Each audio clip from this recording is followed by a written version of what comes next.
World Ablaze mod. And we are also jumping back in time here. So we'll start making an episode very, very soon here.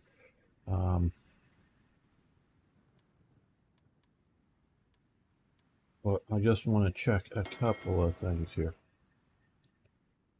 before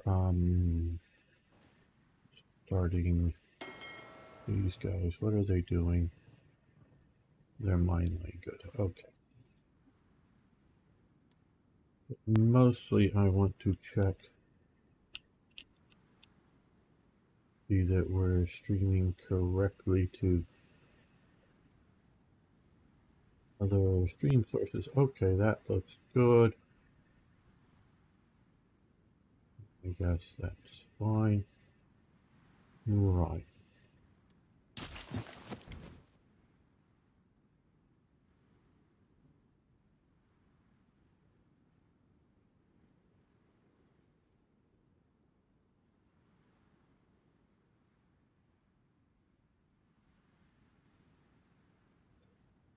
It's me there. All right.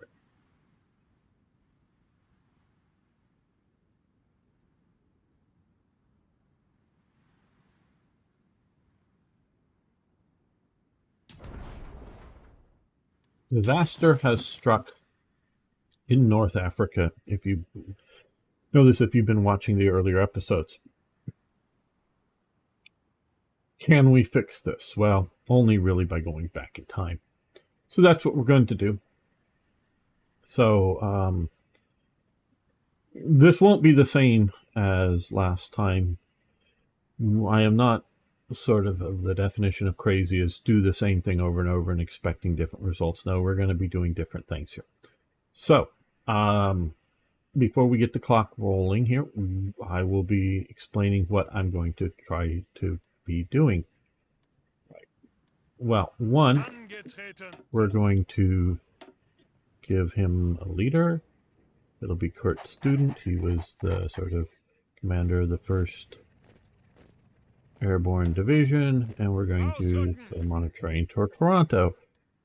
I gather you cannot air transport. Though, hey, if you can, I know how to do a paradrop, but you can't just load them on planes and shift them around like in HOI 3. There's still some things that are better about HOI 3 than HOI 4.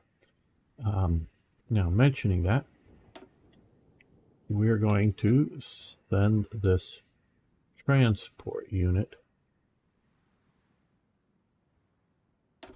down here. So what I'm thinking of doing to talk about some of the strategy plans here for North Africa. I'm going to upgun these divisions. I'm going to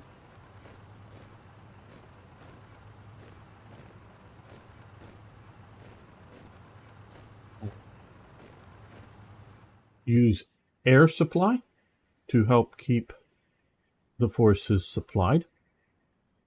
And I'm going to, if we can find this empty at the right time, I want to parachute a division in there to try to hold it and cut off the British supplies. Because the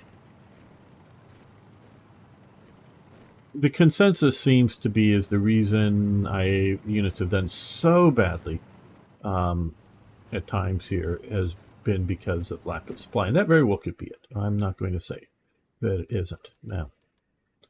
So that's the main main changes is make sure that we have air supply, make sure that well, and also of course try to play a little more carefully, but also I guess we're gonna just go to the right place here, is edit some of these divisions. So what we're going to do here is we're going to put in support heavy anti-aircraft. We're going to do motorized infantry, and I think motorized infantry. That gets it to 29.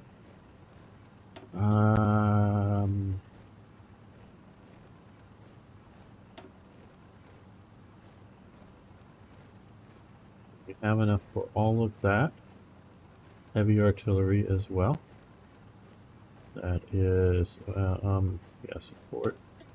Yeah, that should. Oh, what? Okay. I'm gonna reset this. I want to check out. Okay, speed. I want to see if any of these things affect speed. And no, it doesn't appear to.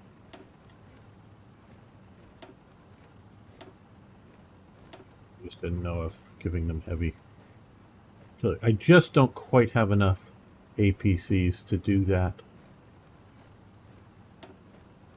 So we're at 29. Ideal combat width is 30, so we are near the ideal. And this is going to make him more powerful. Now the other thing here, which I didn't quite realize, I had looked to see if to add in heavy AA, and you can't because I guess you can only have one AA. So we're going to switch it over for heavy AA and oh no, sorry, no, wrong division. Here we go. There, this is the right division here. Almost did that very wrongly. So yes, support heavy AA. And we really don't have, because support light tanks takes light support tank needed to fill. We could fill that almost, but I don't think we're producing anything that's a support light tank. So we're not going to do that.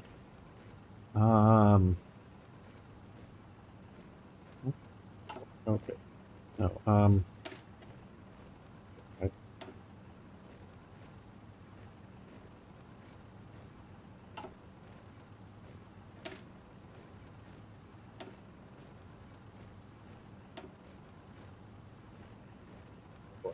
And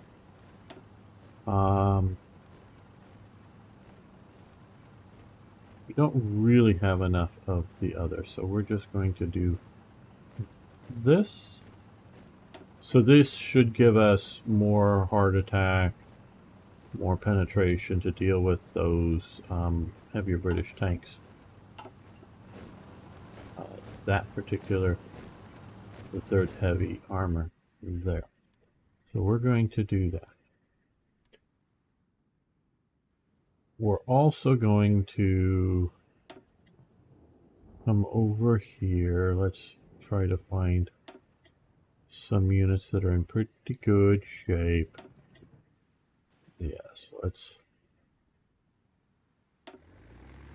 you down to there.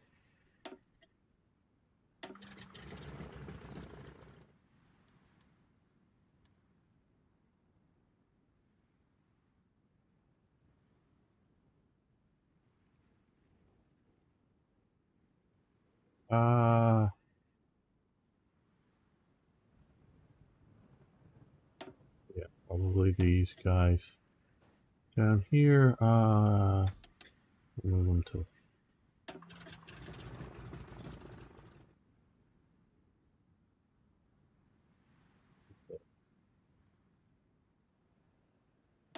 also want to get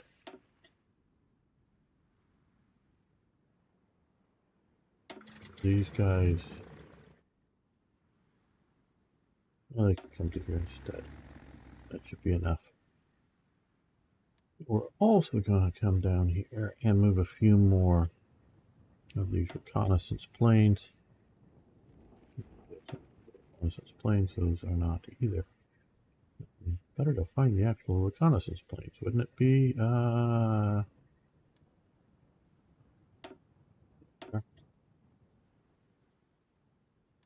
We're gonna send these guys down to here.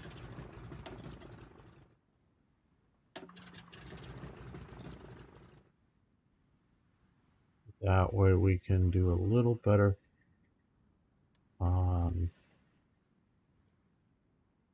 operating from there and over here.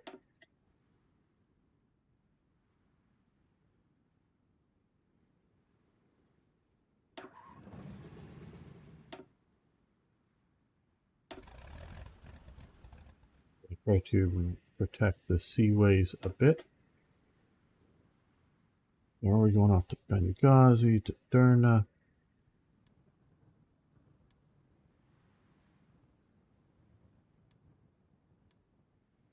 We have a bunch operating up here in Norway. Aircraft it is. They're already up there. Trying to find ones that aren't being used. Like here. Yeah.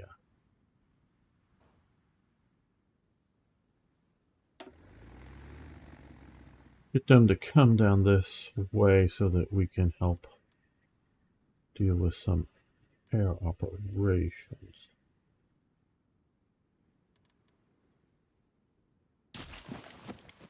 Now, over here, we are still, because we've gone back, we're going to take this. Angetreten. Bereit.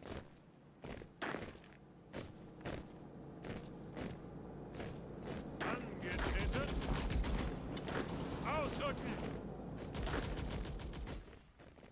Ausrücken. Bereit. Angetreten. That should be enough to take out Norway.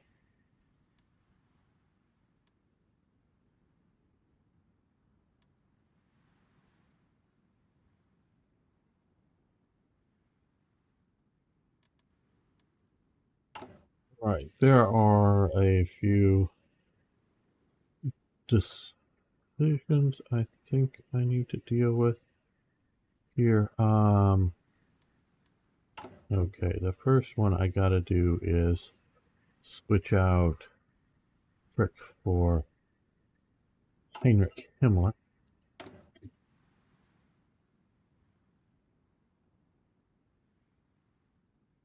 Hello, Arno. How you doing? Yeah, people should fear him. See, he has really bad breath. No, I don't know. I've never been close enough to Arno to know. Why should people fear him? I don't know, but they should. Okay, let's look. We have here almost double, not quite, but almost double the needed brains.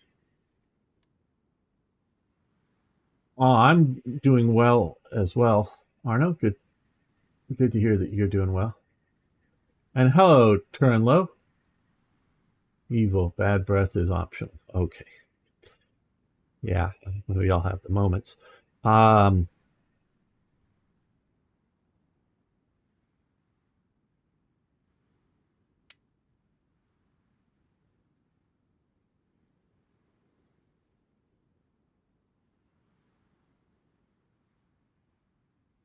Okay, here's a bug. I don't know if Uncharted or one of the other World Ablaze people are going to be watching this, but note that it's showing the symbol for chromium, but it is saying we need tungsten for these vehicles. So that might want to be fixed. There.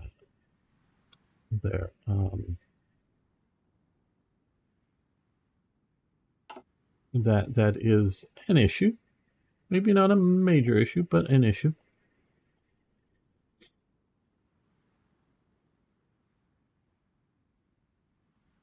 Now we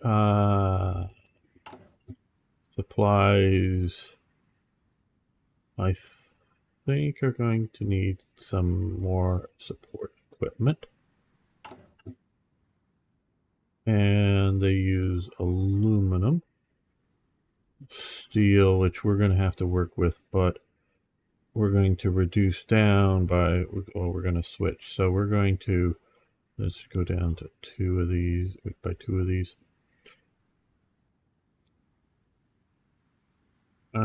Let's go up to there.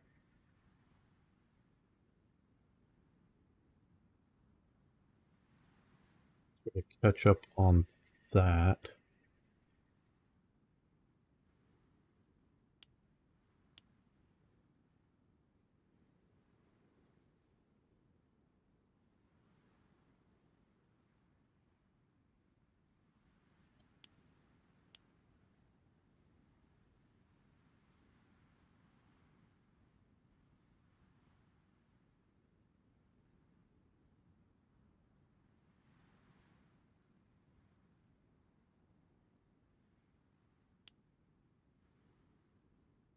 We're going to have something that's going to help us here soon with some of, especially the tungsten issue.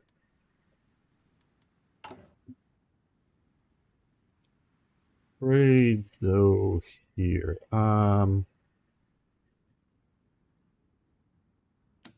Let's grab one more here.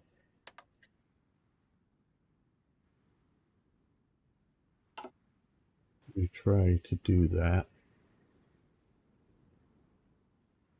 Now, another thing I want to look at, because I don't remember if we had it specified before or after this. Okay. No, we have not. Okay, type 9s. I want you to come there in the Lorient where it was originally. Or historically, I should say. Not so much originally. Okay, we're going to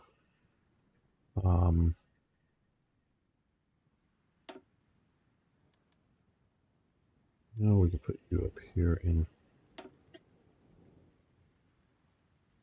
rest. I know we already have a few coming here. These guys, I want to make sure they show up back up here in Germany. We're going to put them in Kiel.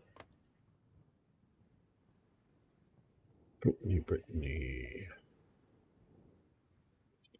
Location for transports. And down here, okay, we'll just finish off. I don't even really know if it's worth, we haven't had any steel here. We'll get this sorted, but we'll just do one more and we'll have you out there.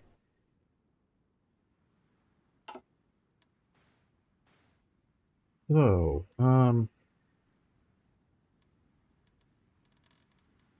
let's take a quick scan through here. I don't want to do anything that's going to cost political power for the moment because I need the 100 pretty quickly. And some of this other stuff can honestly wait.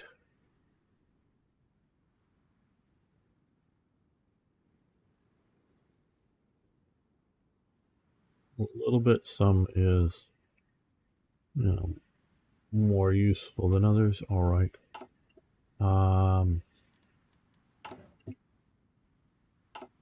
Vienna award is coming.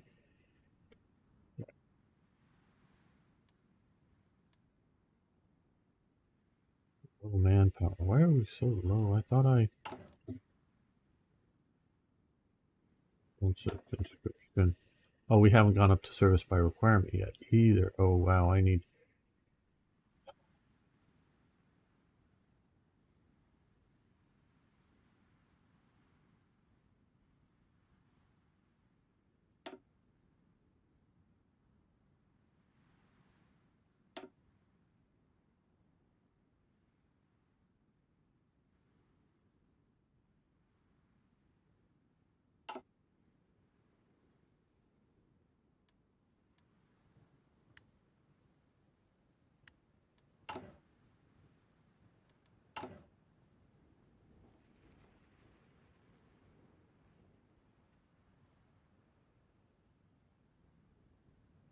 You know,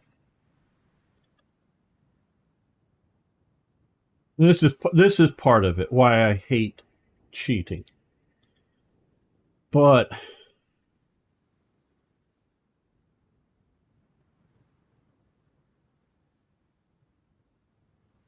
because once you start down the cheating path,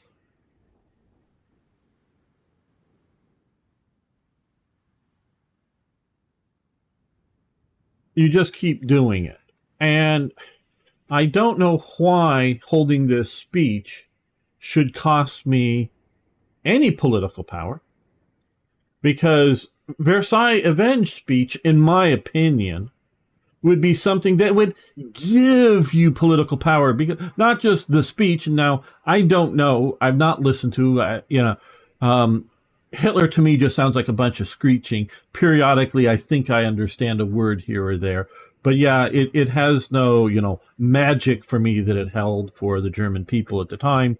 I don't know what modern Germans, when they hear him speak, what they feel about it. Whether he still has dangerous magic or not, I don't know. Um, I'm not, know enough to comment on that in an intelligent way. But so to me, it's just a lot of screeching in German, and I'm not even like. Sometimes you can hear people speaking in other languages, and just the rhythm, the cadence, the tones, they all sound good. I mean, it just without necessarily understanding it. He just sounds like he's screeching. Just a brief is how he would normally go. Is he, okay, first, normally, for most of the speeches, uh, Rudolf Hess, this guy here, would come up and give an opening speech. Generally speaking, I don't know so much about Hess, but by the time Hitler gets there, it's late, and it was intent. They wanted the people to be in the audience and sit there for like an hour or more before anything really, before Hitler gets started. They wanted the people not just to like make sure everybody was there when he starts. No, they wanted them there. They wanted them waiting for a while. That was part of the formula that they used. Rudolf Hess would give a opening speech. I don't know how long. Again, I'm not German. I don't understand the language, so listening to these things mean nearly nothing to me. Reading them, and I have not, like on the Versailles Treaty or speech, but I have read, translation transcripts, excerpts at least from some of these speeches, but the speech itself doesn't mean anything. But so first it would, Rudolf Hess would come out as sort of the warm-up act. He was really popular in Germany. And he would do the sort of warm-up. Then Hitler would come out. The audience anticipation would be building. And this even goes back into the late 1920s, before they're in power, up until, the 1933 is beginning of that, is when he comes in power, and beyond. Hitler would come in and start speaking very softly, so that everyone has to sort of strain to hear him. They gotta pay attention to what is he saying. Sort of that technique. Everyone's so they have to work to pay attention to hear what he is saying. That sort of gets them to in there to paying, and that, but then they're also paying attention to what he is saying instead of just words coming out. Sure, Arno. And then he would build up into a more and more of a fevered pitch of speaking, applause lines, Heil Hitler, shouting, whatever, building it up to, to a climax that, everybody is shouting, Heil Hitler, clapping, whatever. And it really got the crowds worked up. That's sort of the technique, as I understand Hitler speaking. Again, most of it's lost on me. So yes, some speeches, just the mere fact of speeches, well crafted, on topic, gets people motivated. Something like this very well would be held. And again, I don't specifically know the Versailles Avenge speech, but like I say, it would be they would normally be done in front of a live audience, but by this point, going on more and more, move to an indoor venue, so less likely to be possibly attacked, air attacked, but also radio transmitted out to the German people. So that would give you a lot of political power, just the speech. But here I'm looking at this as, and I think I've talked about this before, but it's also not just the point of the speech, but just the mere fact that you've avenged Versailles by, defeating the French should give you immense political power, not cost you political power. And public becomes more supportive. Yes, okay, the stability by attitude. Okay, but I don't think this should be a cost. I don't know that the field marshal ceremony, there were more than these guys, but I guess they're just not proper enough generals in the game. And then, of course, this also creates Goering as the whole thing. And there was another one there, because I do see Kesselring, but for air, but that really isn't in the game. So I see that as a, since it's sort of a one-time thing anyways, I don't know why it would cost. It might not really give you political power, but I would say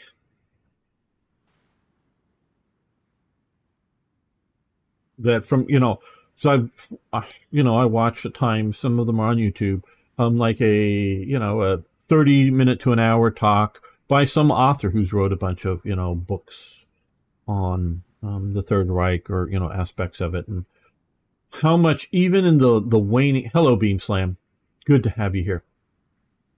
Even in the waning days of the Reich, how much these upper level leader general types were still worrying about promotion, were worrying about awards, because one of the things they would periodically grant some of these guys would be estates, like in just resistance to sure. Again, well, we're going to also, I think, form the general government. Yeah, because I went back.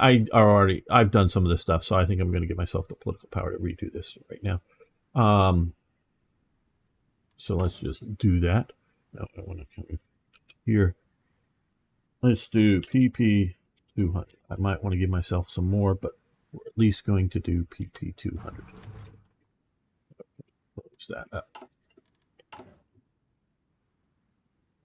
We are going to form the general government. I know they call it Poland here, and I'm sure Uncharted knows it was not, but that just gives the average player. This part, what is now resistance, here is mostly formerly part of the old German Empire, and I would say there is very little resistance, and I would say that there is very high levels of what's their term now? Compliance in this part, because it's sort of like the old bosses are back again. You can talk about Poznan or a few places that might be a bit more to integrate, but at least, shall we say, in comparison to integrating these other parts in, this is remarkably easy, and so is Alsace-Lorraine region as well. So, but a lot of the generals were, or some of the generals were given like estates, significant ones here.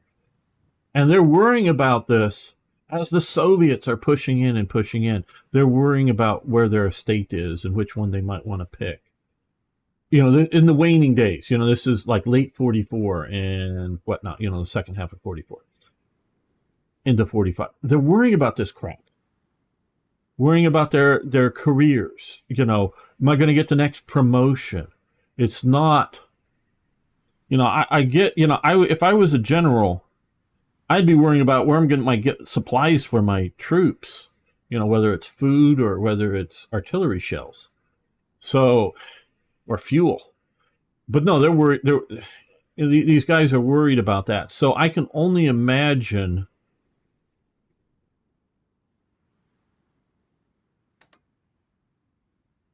that the field marshal ceremony, and again, while I'm on the topic here, so I wish they popped up how the old style of event thing that would pop up. That I'm sure you could code something into that. But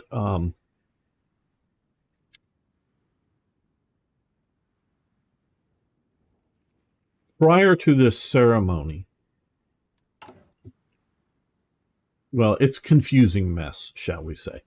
But the order of the hierarchy for Germany is Hitler's on top. He is combined the position of chancellor, which is head of government, and the position of president, which is head of state. I won't go and explain the difference there. If you don't know, look it up. He's combined those into one. And he's there. And called the position Führer, or leader. He is deputy Führer. So he is under Hitler. So directly goes, chain of command is, Hitler, then deputy Führer. It's ambiguous if he would be in charge of the military, and or does the military direct? Functionally, okay, what we're talking about, he is mostly running the party in practice. Sometimes tables of organization don't always give you the real alignments of power. So if you look up some table of organization, may not be quite matching what I'm saying. But this is more the practical thing. He is deputy Führer. So in theory, if in 1938 he died in an assassination attempt, which there were many over the years, he's now in charge, and he's quite popular. Hello, Sophie. How you doing?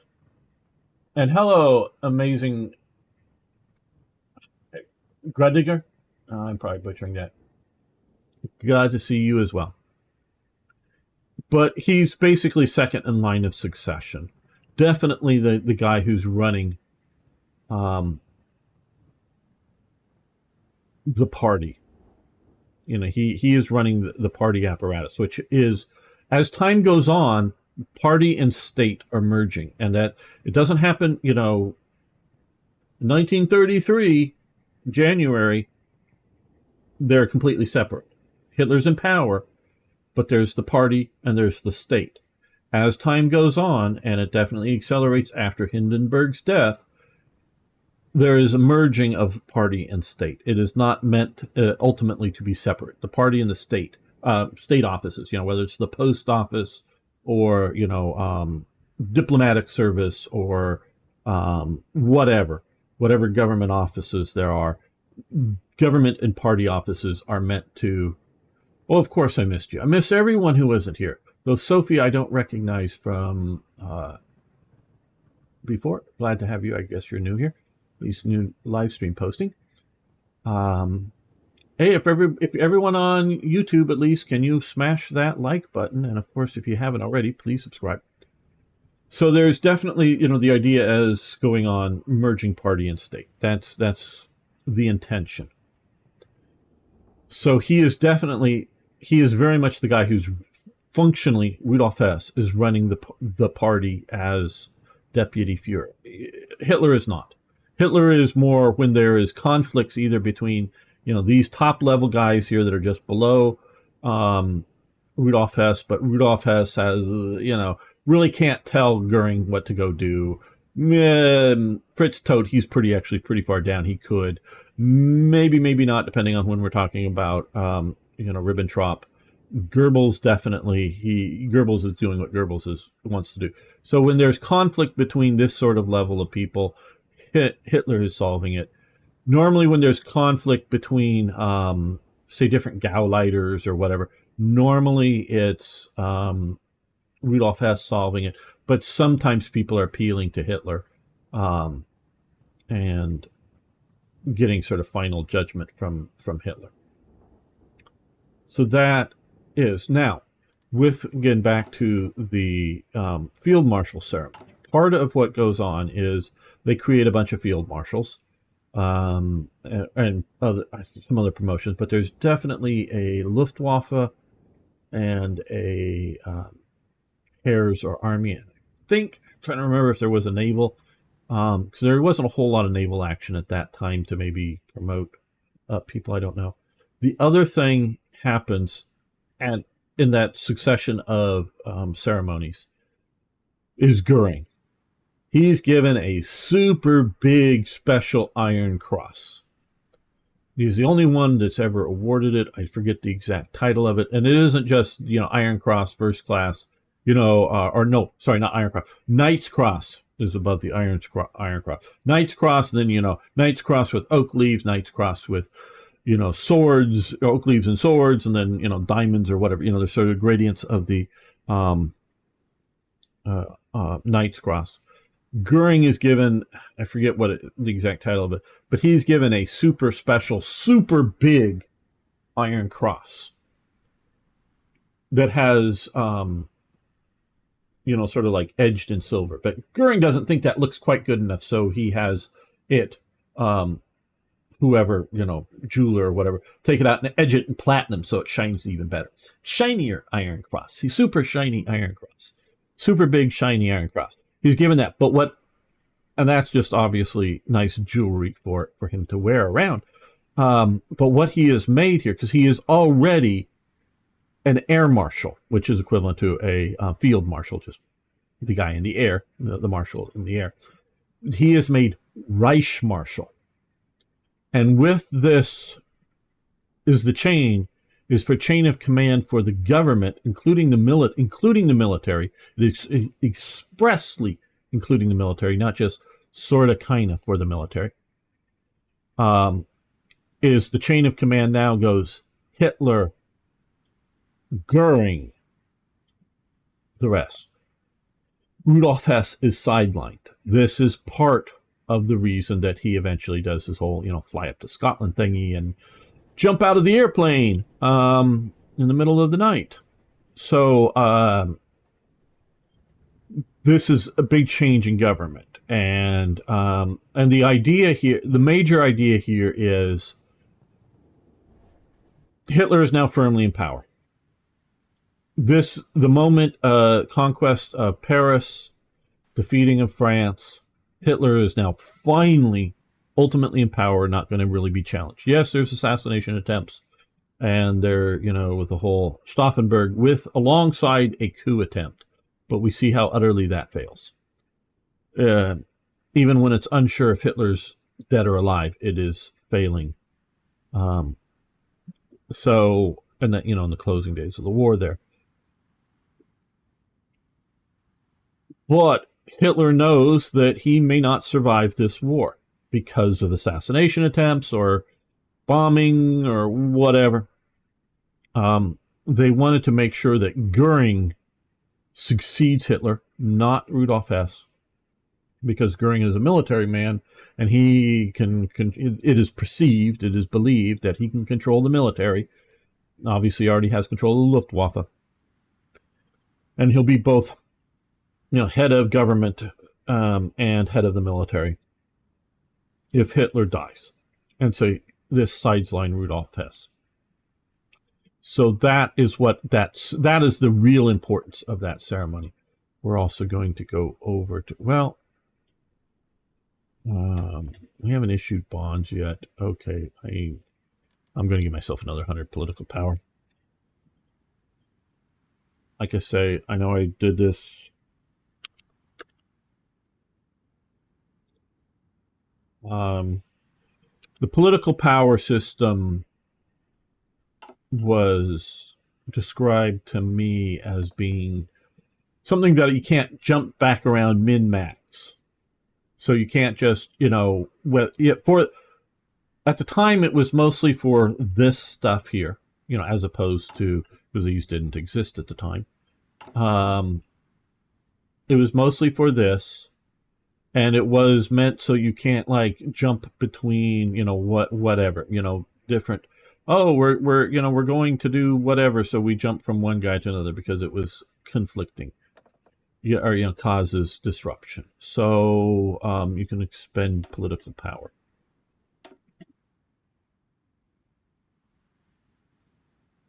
So we're going to put Hitler or Himmler in charge here, and we're going to do service by requirement. So switch what we want to do for the rest of the war.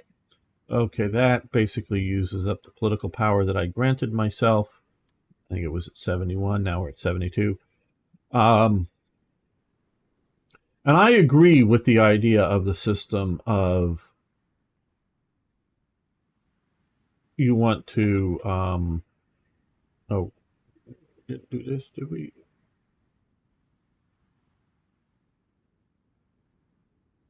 Didn't I? Well, we're doing this now.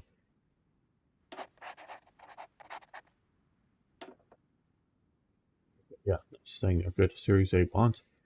I agree with the system, but either the game needs to have more events that give political power, or like I say, a lot of these positions need to be filled at the beginning of the game and are only swapped out as needed.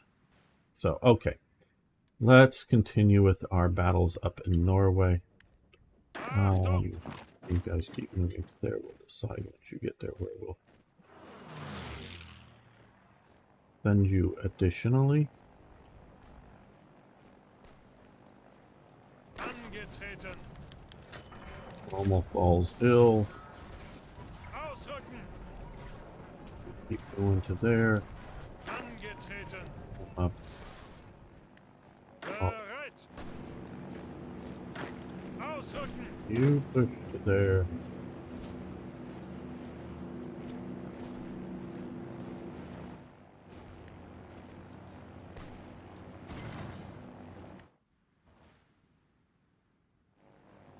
Greift weiter an. Achtung.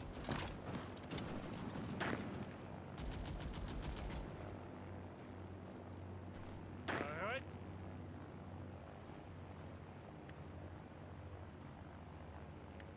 Befehle. Ausrücken.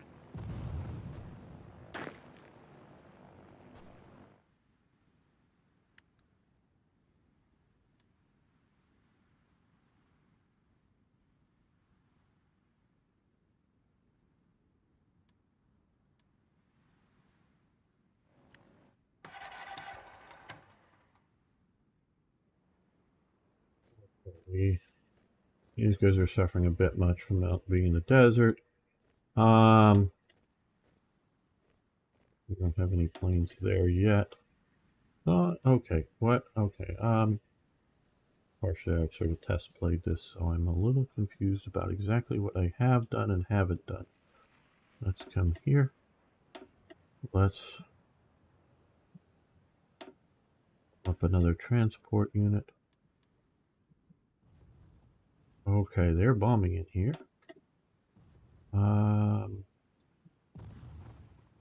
Let's put you up over here to go after.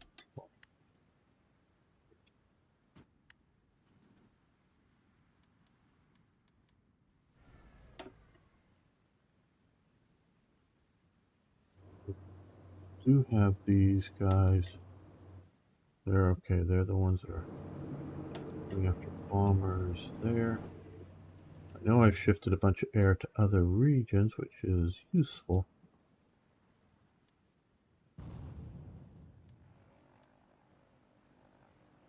But I think... Okay, what do we have here? Let's shift you back to the Netherlands.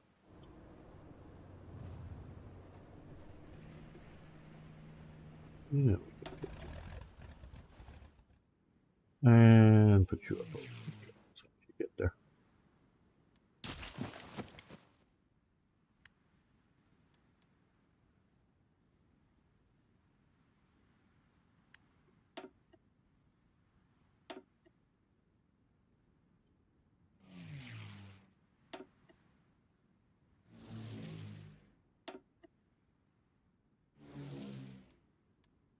Let's see about here.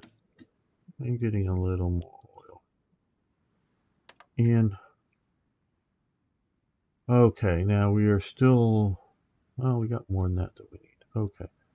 Oh, what we also need to do, though, is...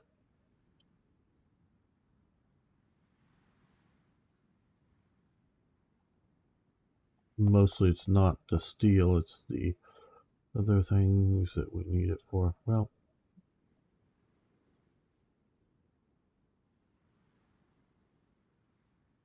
let's go back and that here. I think we could reactivate core steel mill.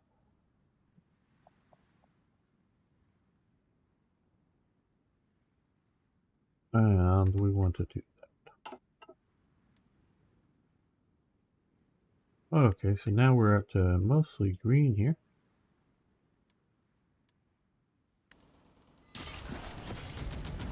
Angetreten. Befehle. Ausrücken. Come back and occupy Oslo. Achtung.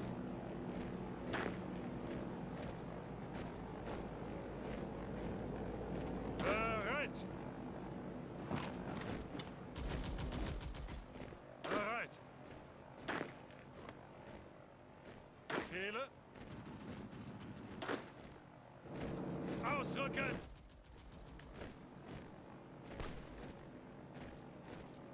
Angetreten.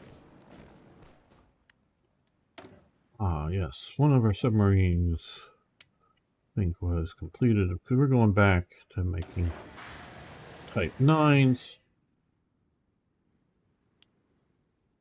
And we're going to be putting them in here.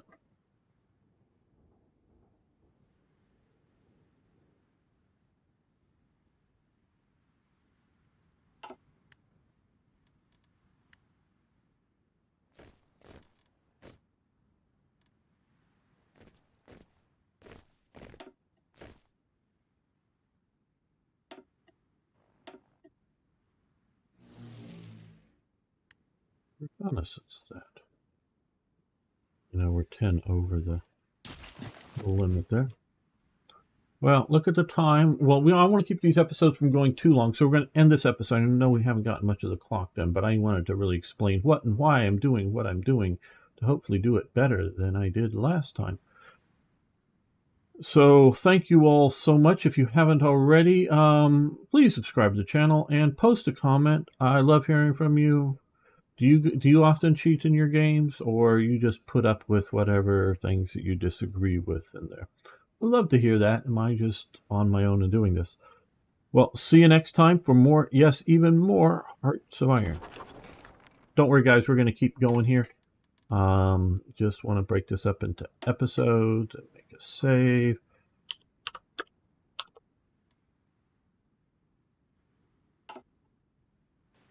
That type of thing.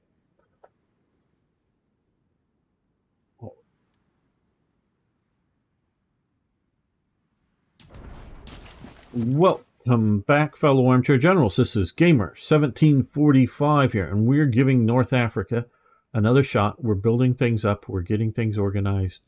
We are bringing down a parachute division. Hopefully that will change the outcome. But before we get into all of this, I want to thank Tim, Strongarm, Niagara, Timothy, Sir Toyjet, Gary, and the Hoffmanator, especially, for all of your support on Patreon. But everybody else, what I really just ask is, lick the like button. It's tasty.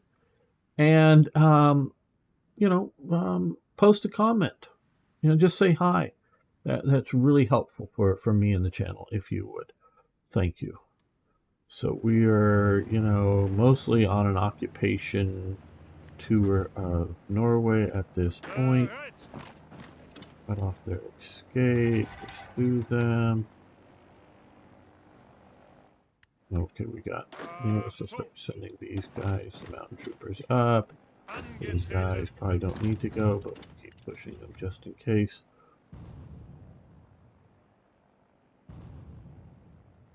Arno, if you're backing around, we've got a bot over on Twitch if you want to deal with that.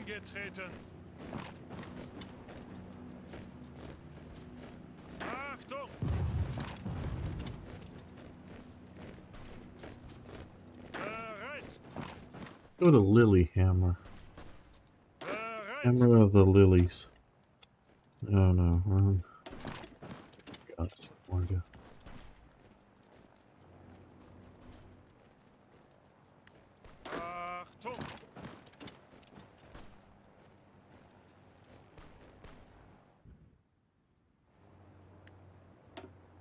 Take a look at the naval stuff. Okay, so we've lost 2 convoys. Ooh, what are we? Oh, we're supplying up into there. Okay, that makes sense. Just checking. Other battles out here. That's Canada, lost 2. Down here, what is that? New Zealand or Australia? I think it's New Zealand.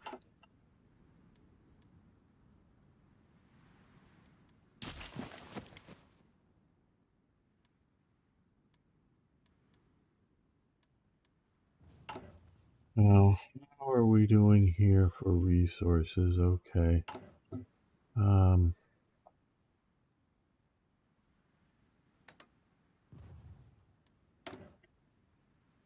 I know I'm going back and doing more of the trains just because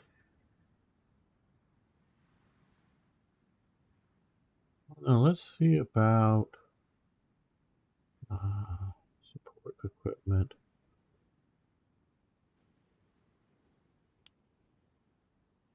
There we go. We need a lot more support equipment.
You keep marching up the railway so we keep in supply.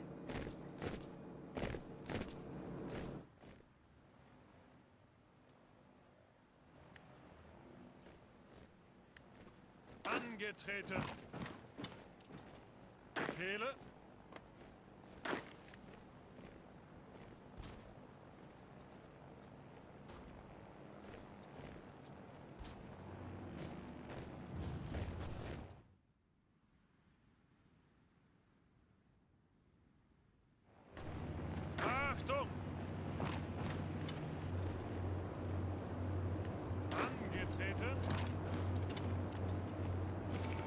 Angetreten.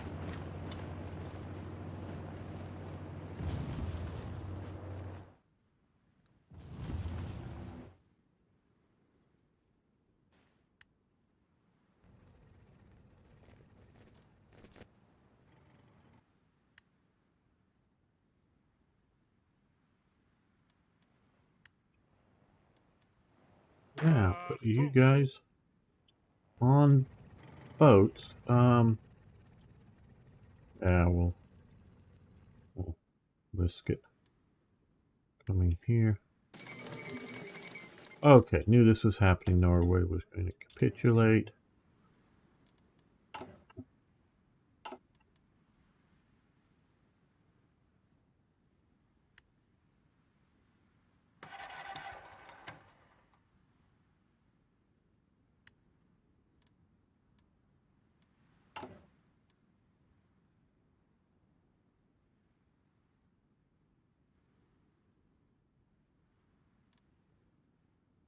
Bringing up our manpower somewhat here.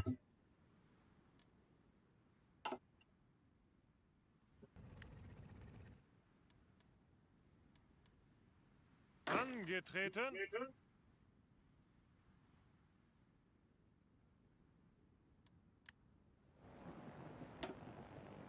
I know we're...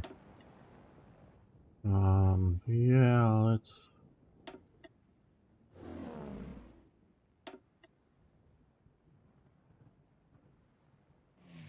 Bombers out there. Find any allied shipping.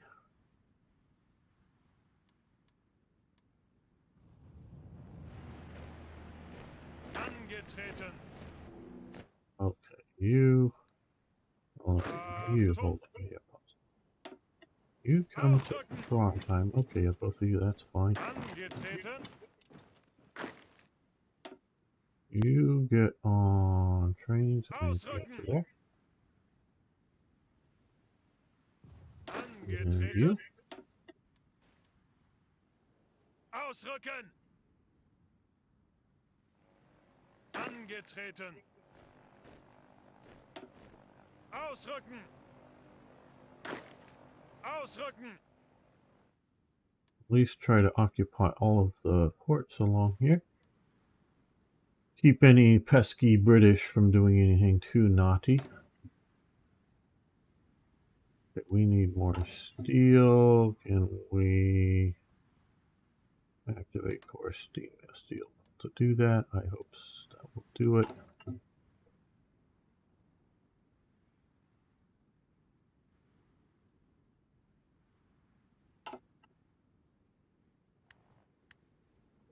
Well, now let's look at the air war. The air war is going well, so what we want to do is get these guys. Come down here.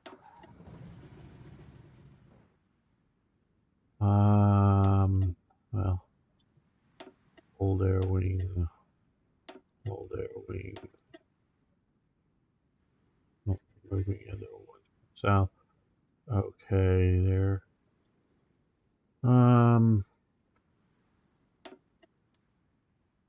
We want to move you up to there. And then we can bomb out.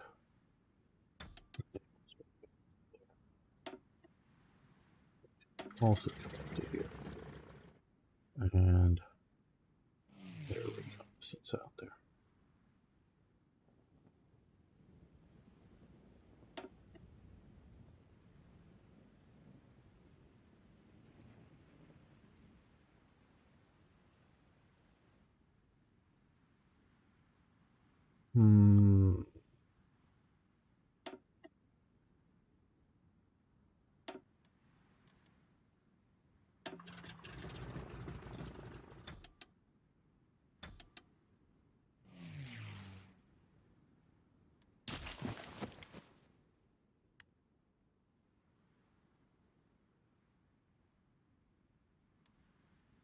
Bereit.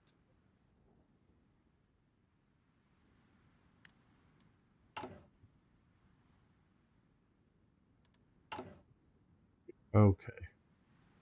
We need a lot more anti-tank, more support tanks. Or is it medium tanks we're doing okay with? So,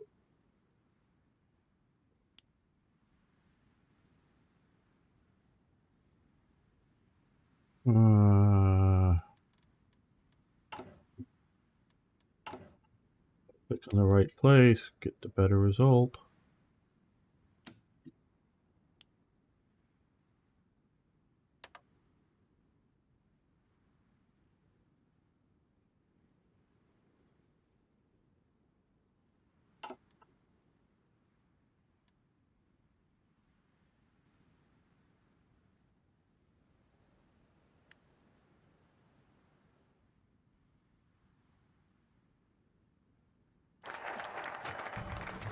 Okay, national focus. Second Vienna Award, yes, we'll give northern up here to Hungary, and that's basically what happened historically. Now we could do this, which it will be useful. We could do that, which would be very useful. Oh, you're back, Arno. Yeah, oh, okay, you got rid of him. Good, thank you, Arno. I know you stepped away, but I didn't know how long. I didn't know if you'd come back earlier or not. But thank you for killing the bot. Ah.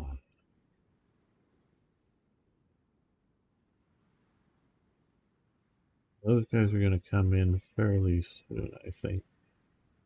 Yeah, let's do the Swiss franc agreement.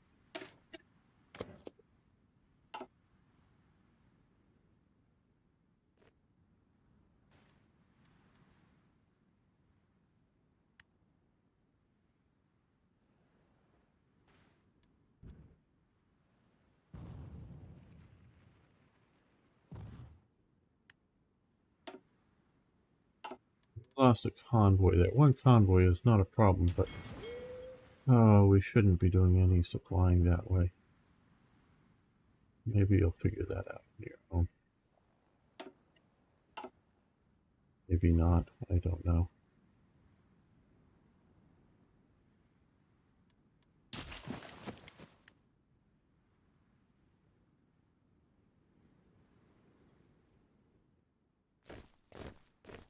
Okay, our parachutists are almost in the port. Looks like the British really are not paying attention to what's going on in the Mediterranean yet. To stop German convoys from moving. Vienna Award, great.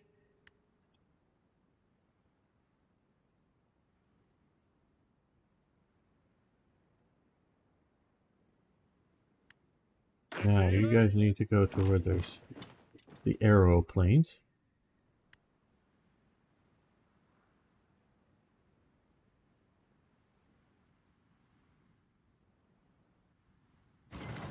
Oh shit, we just lost. Well, I guess we could probably just call.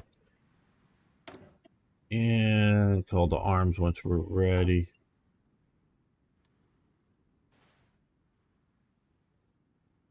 Yeah, it's not so much that I wanted to finish Norway first. Now I want to get these guys ready to go and whatnot, and able to handle it. Okay, so there.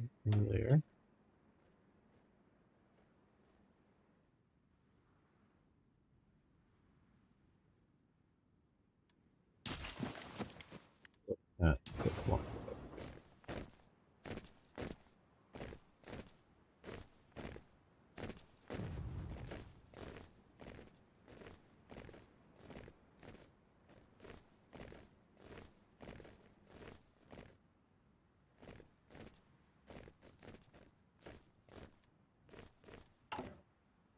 You know, I just wonder, can I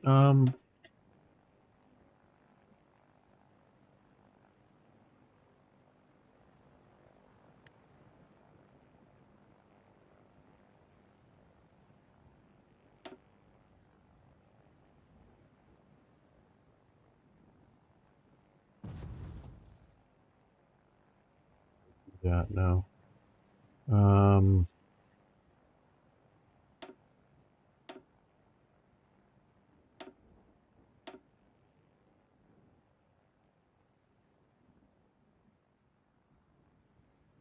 okay, well,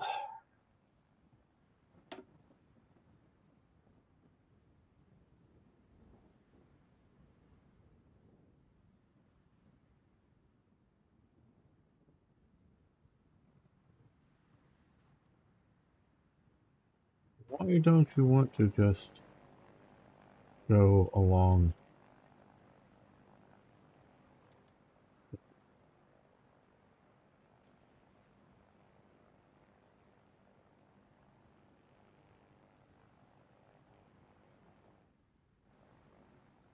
Okay, well, let's...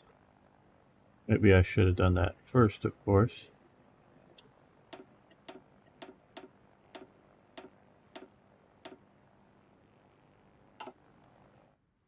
That way, hopefully, supplies coming in here can better move along to here. I don't know.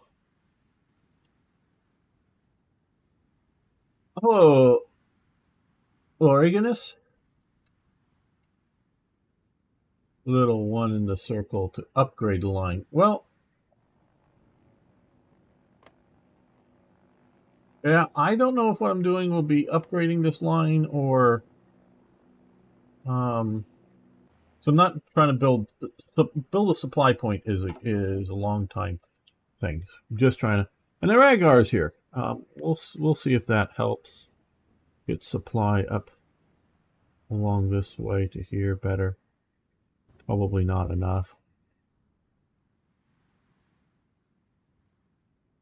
Well, the multiplayer stream is happening tomorrow. Starting approximately 1 hour from now, tomorrow. It's going to be single player for me today. Niagara couldn't make the Saturday date today.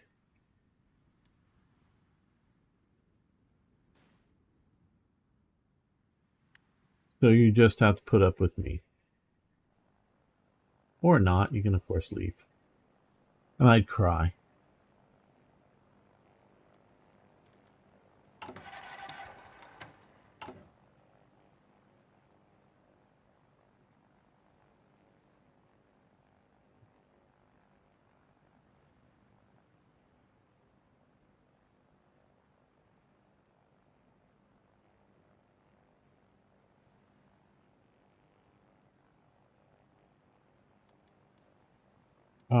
How are we doing for steel? Could use a little bit more, so that's why we will reactivate 4 steel mills. And Tinky's here.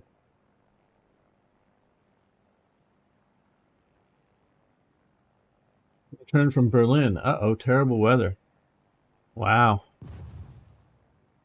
It's actually raining here in Southern California right now as I speak.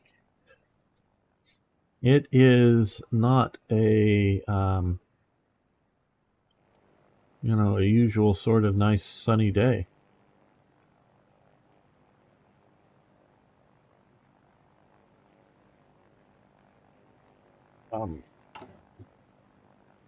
What's okay? We're at 62.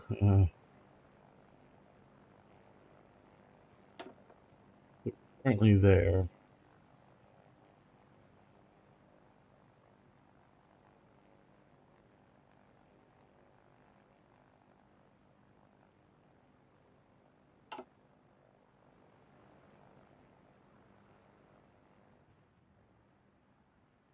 We have a mix of rain and snow. Oh yeah, that's sort of ugly. I would agree. Very cold rain in essence.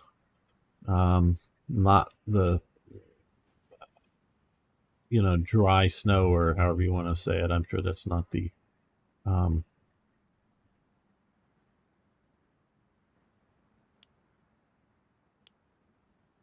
appropriate way to say it, but still.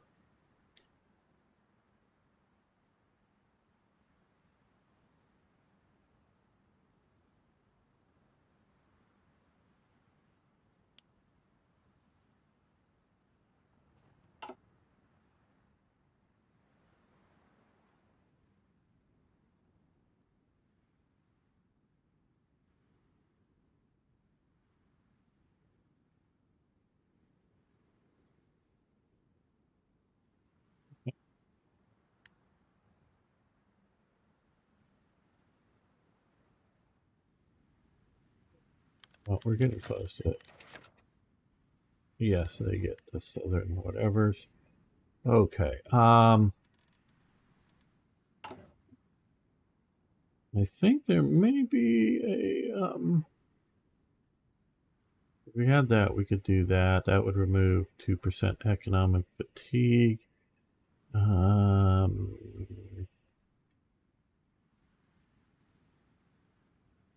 the civilian factories, but sort of kind of permanent. Rebalancing industry.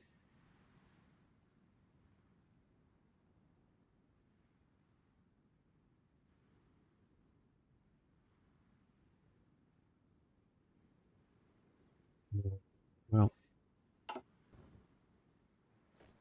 waiting for these guys to get better organized are taking a while. Yeah, see, it's creeping up. And these guys are pumping through their railway. We'll see how well that works. I don't know if it works well or not, what we're doing.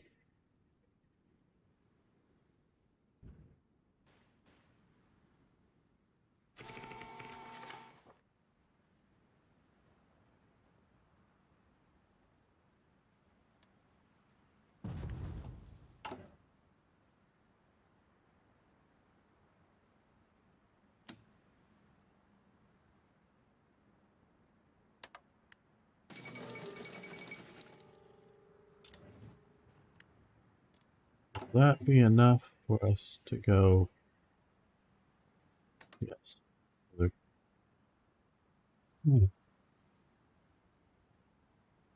Some of these this is just look. I like a level of micromanagement, but I wish I could this tweaking the steel core mill thing is just getting to be tiresome. Okay, yes. Okay, that is fair. No, there's also now, I think,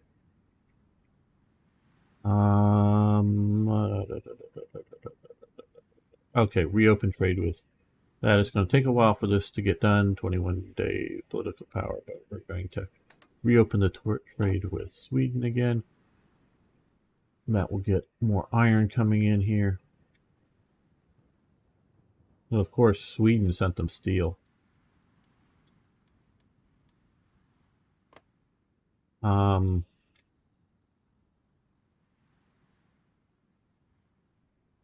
I don't know if any of those watching, whenever, want to get a hold of Uncharted, but the iron mines up here in Sweden produced iron, right? Okay. But there were also steel mills up here that converted to steel. It wasn't just, oh, there's iron mines, let's ship the iron to Germany. They were actually shipping a lot. Now, I don't know how much I don't even know if they shipped any iron. I presume they did, but I don't know. They shipped lots and lots of steel. This should be steel mills up here. And so you need to give Sweden a lot of coal so they can create steel up here. It does, I sometimes wonder if I'm alone in all this stuff. Aggravated when, yeah,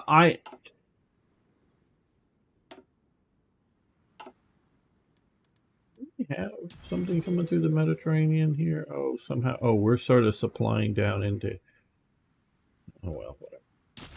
This isn't enough, this land bridge isn't enough to fucking supply things through here.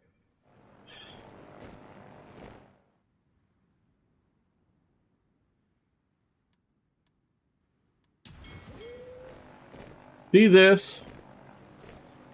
That is a straight.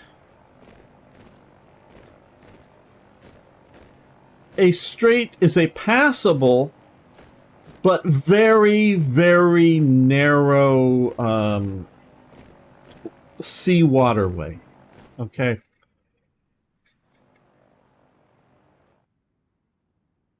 The strait is such that we shouldn't, and I'm not, no, this is, first I'm ranting about the mechanics of World Ablaze. Now I'm ranting about, I guess, mechanics of Hearts of Iron. These straits, so long as it's not blocked to you, you owned both sides of it, supplies should flow through them. Okay? You should not have this or this happening. You know, that's the same here. Supplies, especially across Istanbul. I don't think they had the railway bridge built, but I don't know. Quite honestly, I just don't know. But they, ferries running back and forth there. Ferries running back and forth here. Quite a lot of them. Not that you need to go out into the, Tyrrhenian Sea to, be, submarine hit. And enough that you could literally, on these straits, put submarine nets so that, you can't go. Yeah, Britain put a submarine net somewhere like across here during World War One. That because submarines didn't go that deep back then. They just had, they go, hey, yeah, there's a net. It goes down. Yeah, you can't, you can't get by here. And they patrolled it to make sure that no one was cutting it, but to try to keep the German subs out of the English Channel for supply. Now, the Straits of Dover, I wouldn't so much. I don't know. Yeah, I don't know. But here, you see, it's like here, these very narrow straits. I don't know. Yes, you're correct on that. Makes sense. No need to import average iron from high north Sweden. Yeah.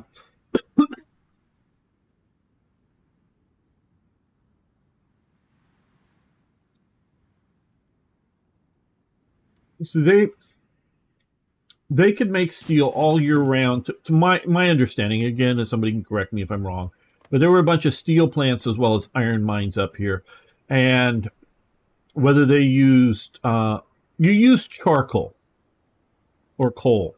Charcoal is charred wood. Coal is coal dug out of the ground, but either way it's black. You use that to put in the carbon into the iron to make steel. So I do believe, I don't know, but I'm going to guess they used wood, created, burnt it in an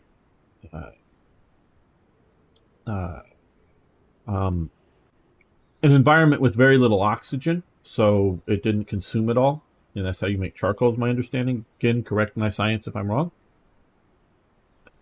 So because you normally put wood and then put like a lot of earth or some other mound over it and then burn it, and then you uncover it and then you got the charcoal. That's like in the 18th century is the way you made charcoal then. I do believe you can use charcoal to make steel. So they had steel mills up here. Now during summer, this was clear enough that they could move the steel out via rail. But during winter, at least part of this route was just too god-awful deep to keep it open well enough to, on a commercial level, to keep trains running in and out. I'm not saying you couldn't, like, run snowplow trains or whatever, because they had those kind of things to clear it, to run it, but then, that may take a few days to do, but then then another snowstorm comes in and buries it. It's just too much to keep open on any ongoing basis, is my understanding. But they could keep the route to Narvik open during winter or spring and fall when it up here is cold enough, that it blocks the others. So this is why Narvik was important, was to get the iron out of Sweden for Germany all year round.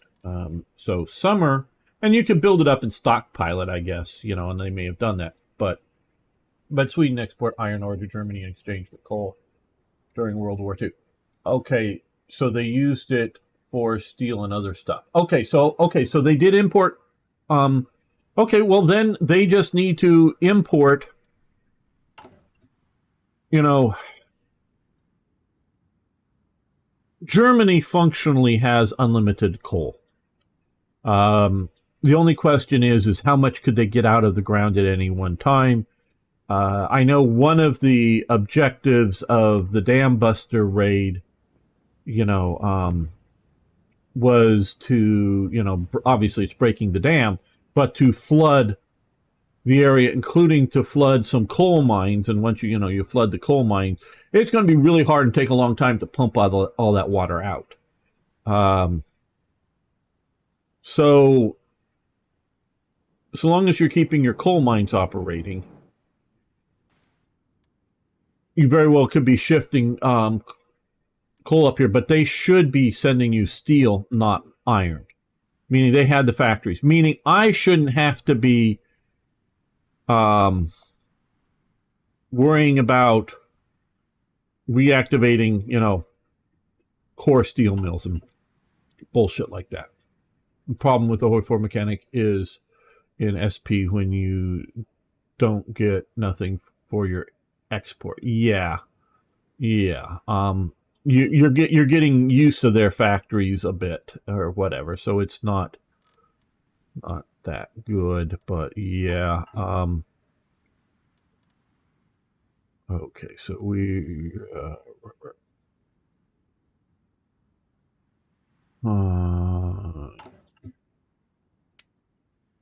we've yet to open up Sweden. As soon as we can open up Sweden, we're going to get more of this, and as soon as this is done. Waiting for you to get fully up. Okay, and you're not, but you're weak. Well, you're not.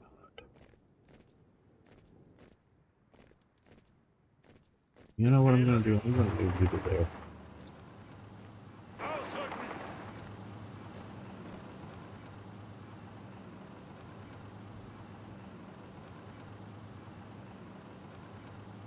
I want you to get organized where I think there's a bit better supply.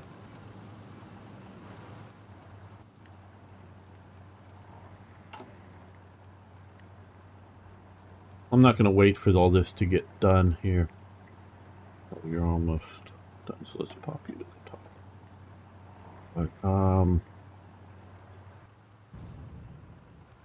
because it's happening. Angetreten! But I do want to get these guys at least up to this level of readiness.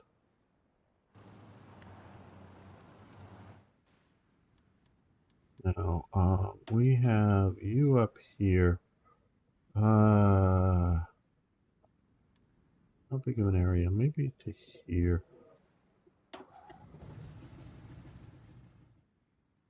No, we're going to overload you to here. May or may not be a good idea. We're doing it nonetheless. We do bad ideas around here, don't we, people?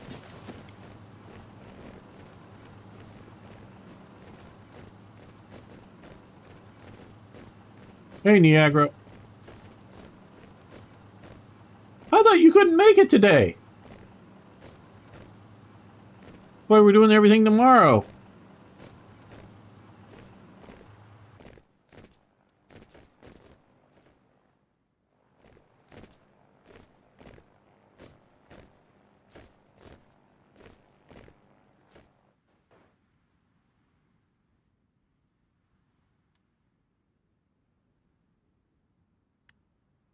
Maybe you said something in Discord I hadn't been paying attention to.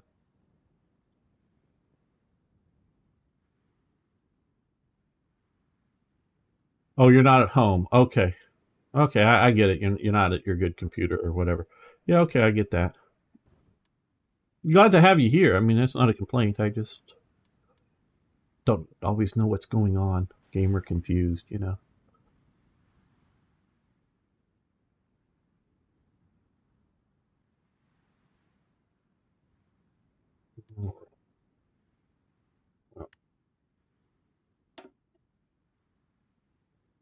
We're all standing by. We're watching.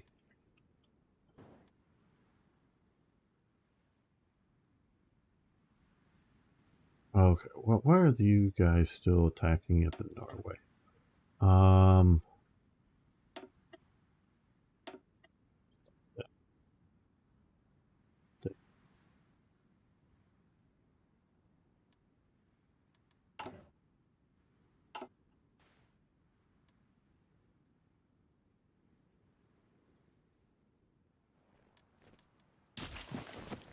You guys are well organized now, so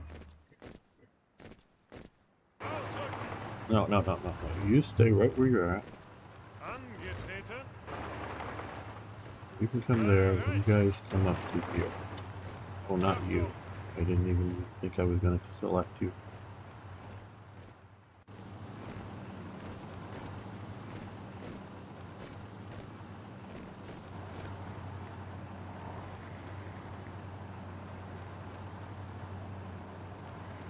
They're moving out. Getting a little bit of reconnaissance info from our aircraft. The Italians are reinforcing. Maybe they know we're getting ready to come again.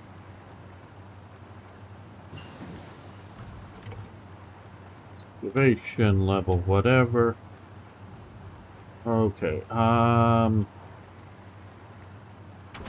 Is there another 1940 technology that I want to, or thing I want to do now? Or maybe aircraft.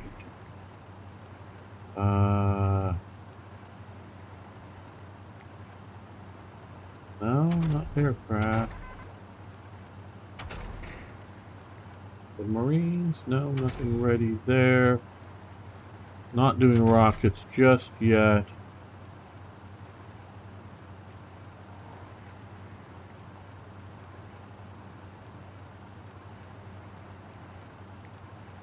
Yeah, I guess we can do that.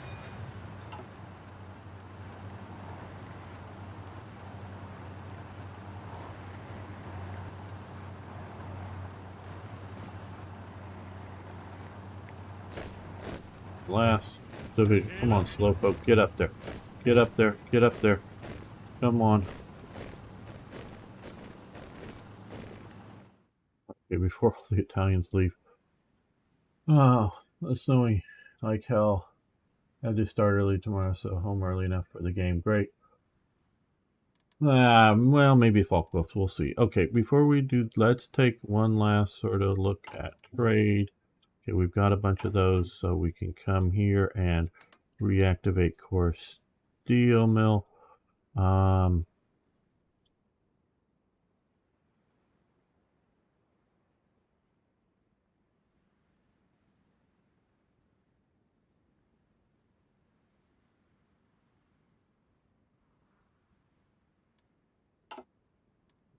Okay. Yeah, I think we're going to stop this episode. Not the live stream, everyone out there. Don't worry about that. But you watching later on YouTube, thank you so much for getting this far in the videos. I appreciate each and every one of you. So that I know who you are, say hi. Love that.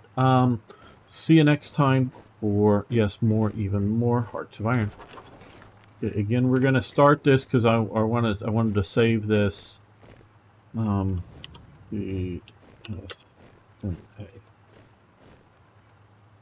case I want to go back and try it again with being almost ready here. All right.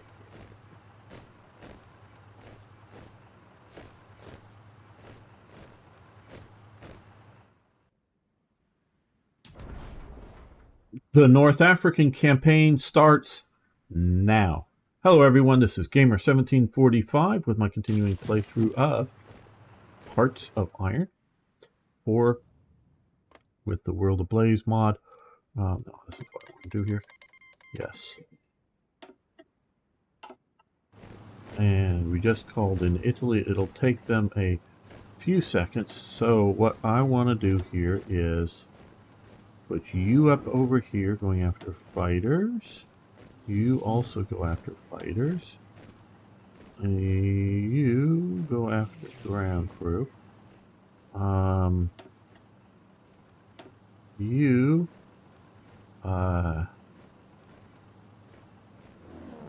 transport supplies.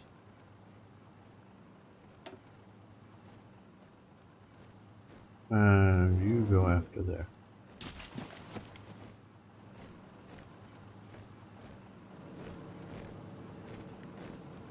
And oh,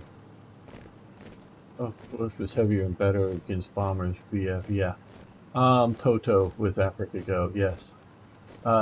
This can't be true North Africa. Britain doesn't occupy Tobruk, and the Italians didn't lose the Brooklands for their own fortress. Yeah, well, yeah, I did not bring in Italy until I was ready to actually support here, which I think would have been better for things.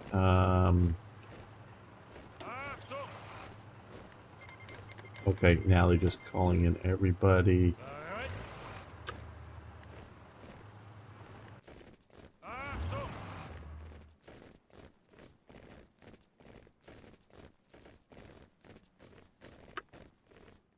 All in.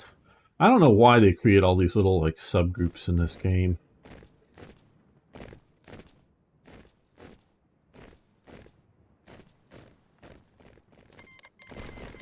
There we go.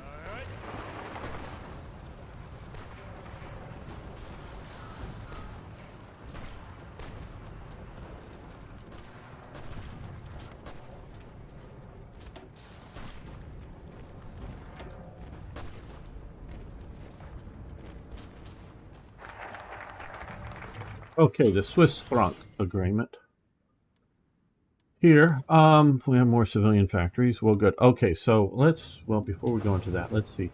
We've got this, okay, we've got from this port here, it upgrade to level 2 railway. I don't know if this is going to be enough to help. I'm not sure. I didn't upgrade the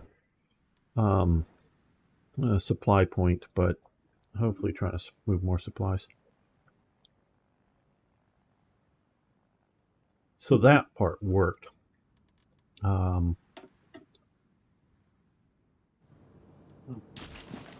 go back here. Well, let's come down here and just build some more factories. And we now,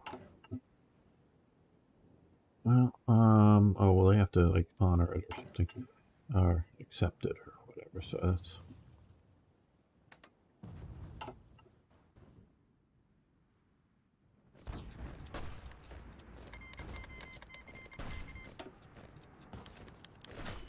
okay. They just agreed to that. So now we have huge amounts of tungsten because we now have access to this up here. Not all of this down here. We can see we have all of that. And that is somewhat historical. More detailed than this, but this does, shall we say, sort of work. So what we're going to do is we're going to save the 3 factories there and just import, get that coming from there without having to import it. And that will allow me to, and yeah, we'll get back to the action here, but this is part of it.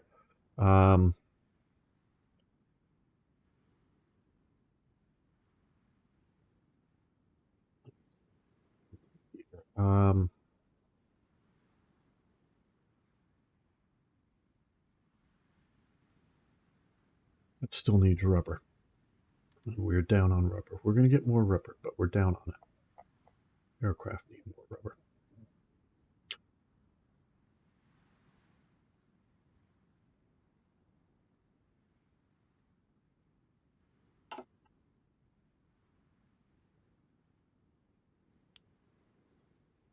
We're going to do that.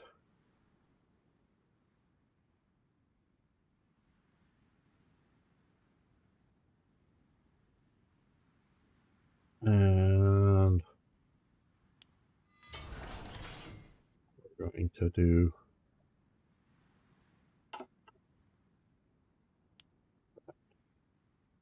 so that we are cranking out a lot more medium tanks, support tanks, whatever you want to call it.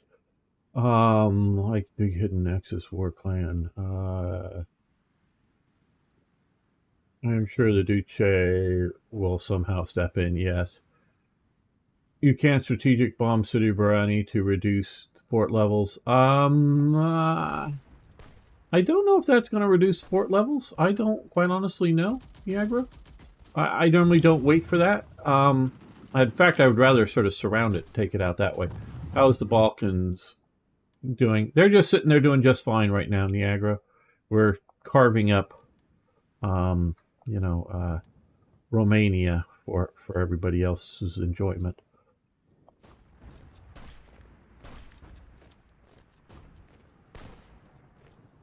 Oh, is there something that we want to do particularly now, or do we want to...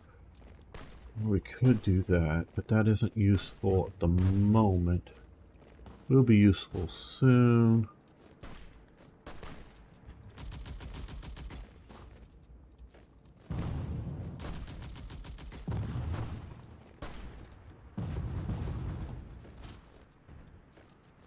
All right.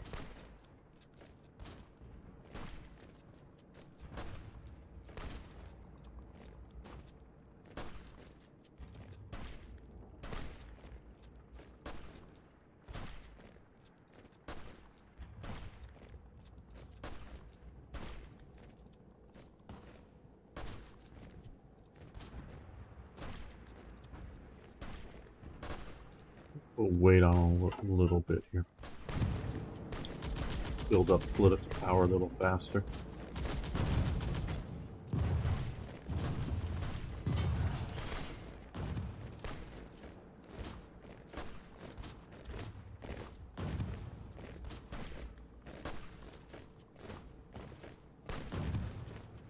We are giving, well, not at the moment. Okay, we do sort of have air superiority there, which is what we want to have.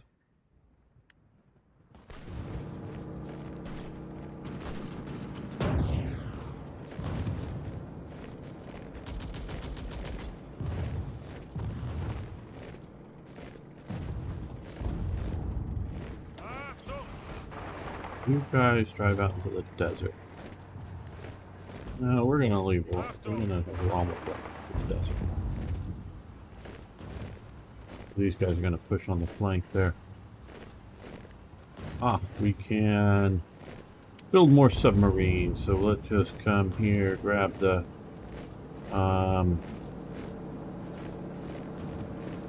we want the Type 9? Yep.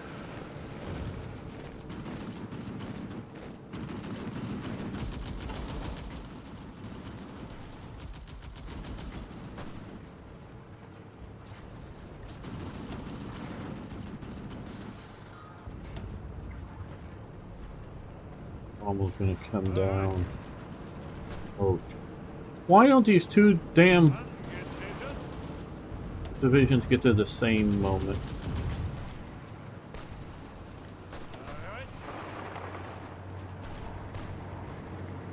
I don't get that.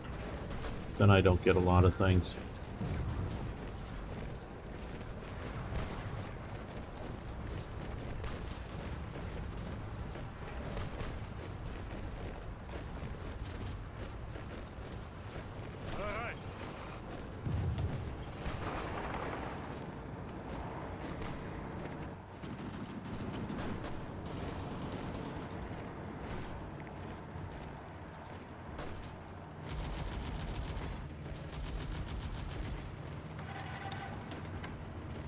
Okay, no, you stop attacking because you're not being successful at it. We don't want to get cut off like we did that other time. If we can hold out here, great.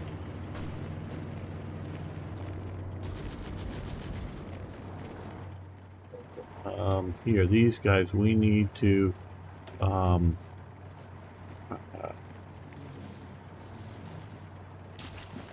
air supply in supplies there.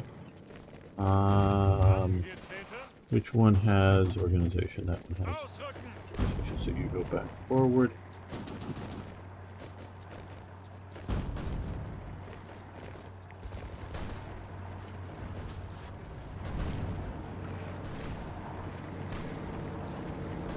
Well, the Italians are attacking here now, so Rommel joined them.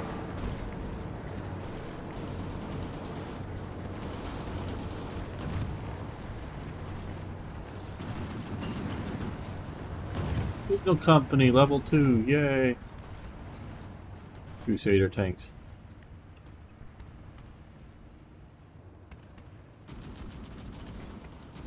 No, HE, if you're talking about airplanes, our production. Oh, these are reconnaissance planes. In the game, and yeah, I do have 1 1/3 a week because of lack of rubber still in production.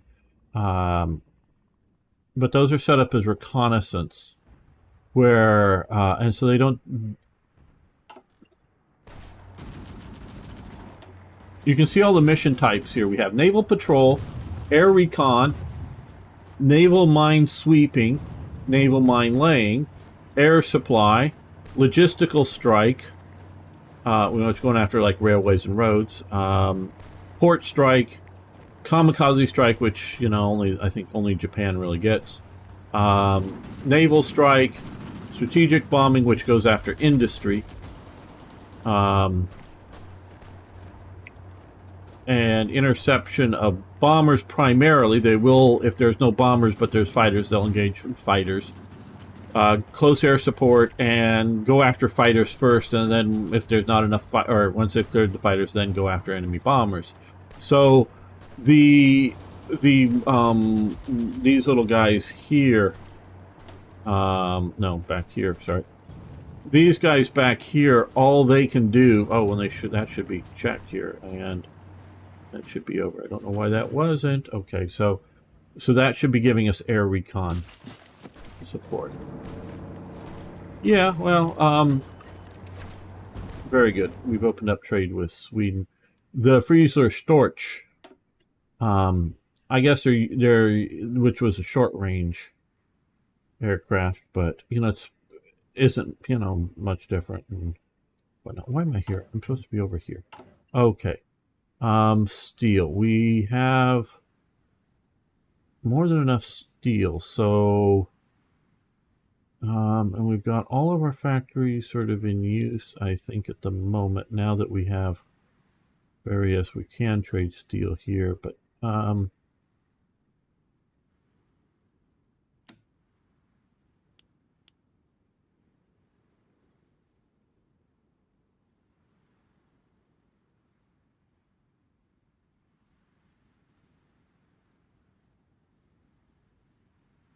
don't want to go this way.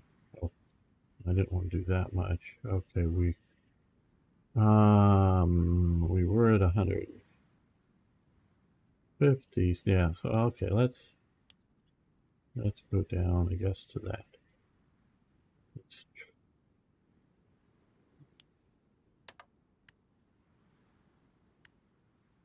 We can even go down a bit more. I want a little extra maybe, but not huge amounts extra. And let's go down there.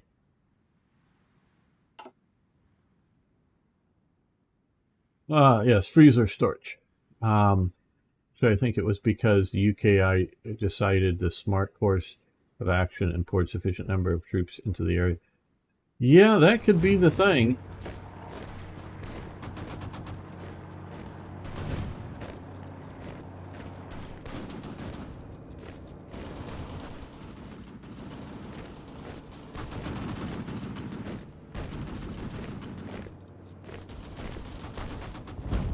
Maybe it's too smart for me. That'd be a shame.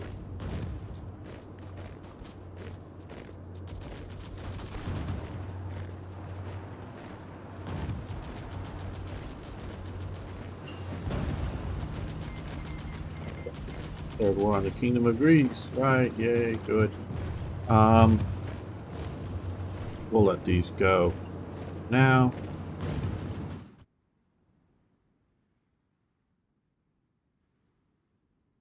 Is found 2 victory point values. Egypt is worth a lot in comparison to Libya. Push south forward. Yeah,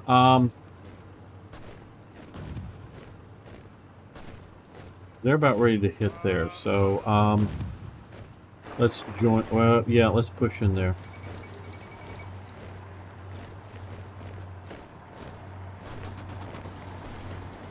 Maybe we can get in enough time to save this unit from having to fall back. Okay, this is happening different than last time, which is fine.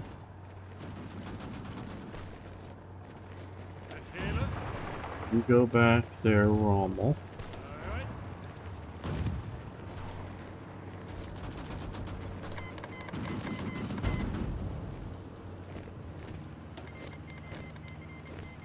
All right.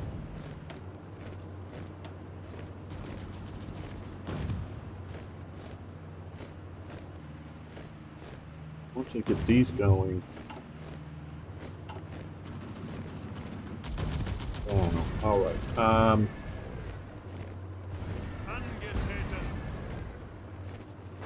See if we can push to the.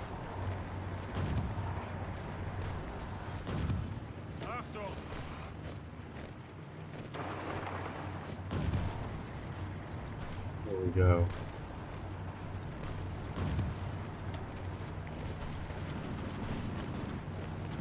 We do have intel advantage. The Enigma codes, etc., they're getting on us, I'm sure.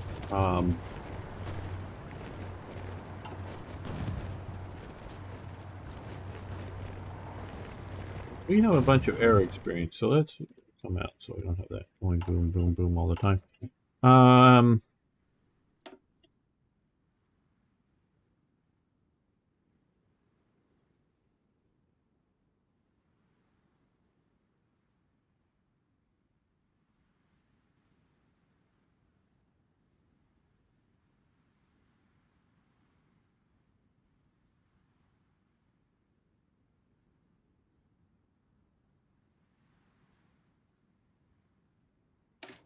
I think we'll do that.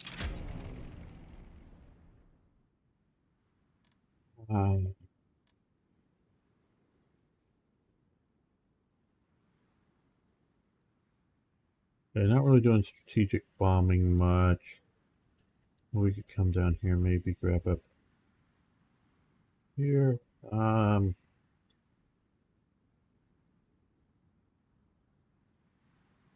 Deep white bombing.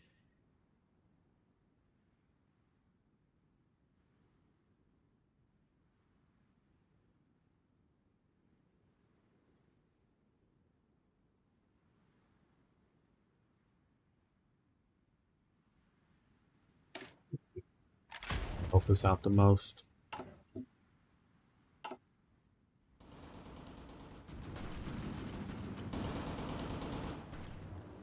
Yeah, we got a lot of Axis troops down here, that's true. But they've got a lot of units, and if I was going to be any sort of use, I figured I needed this much support here.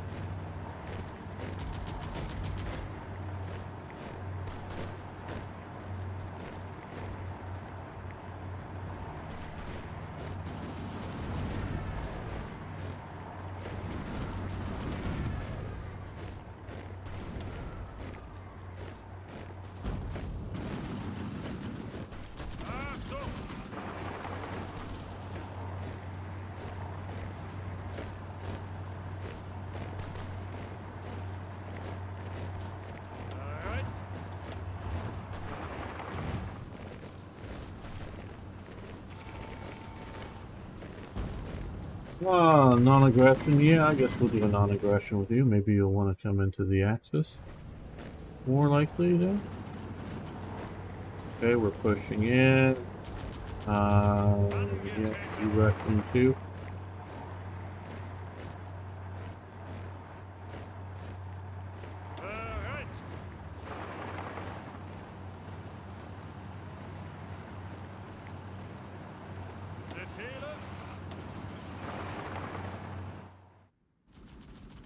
Now I should be doing, yeah, air transport into there. Help with things.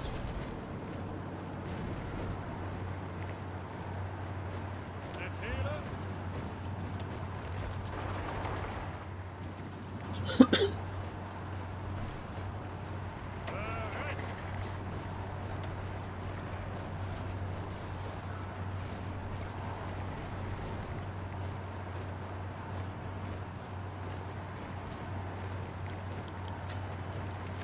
Okay, very good news. We're going to get Hungary in the Axis,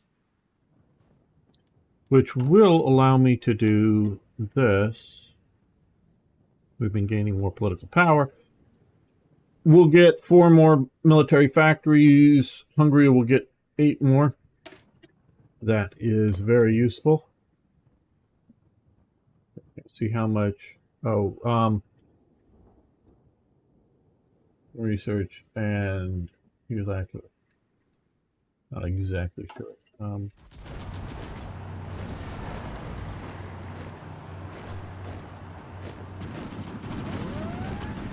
Almost Angetreten. back here. Let's put on. Am I being invaded somewhere? That's. What is the invasion sound? I don't know.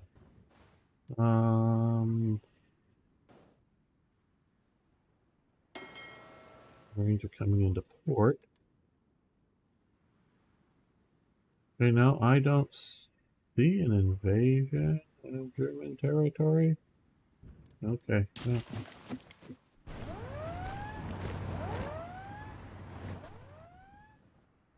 Maybe it's these battles out here. I don't know.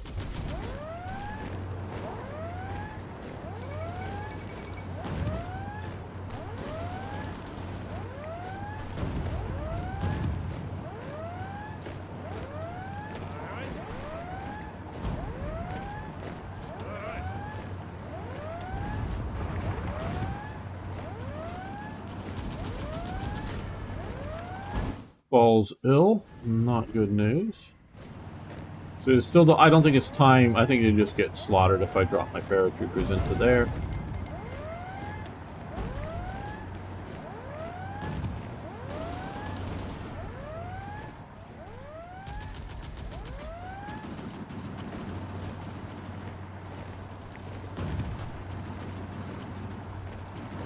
Achtung!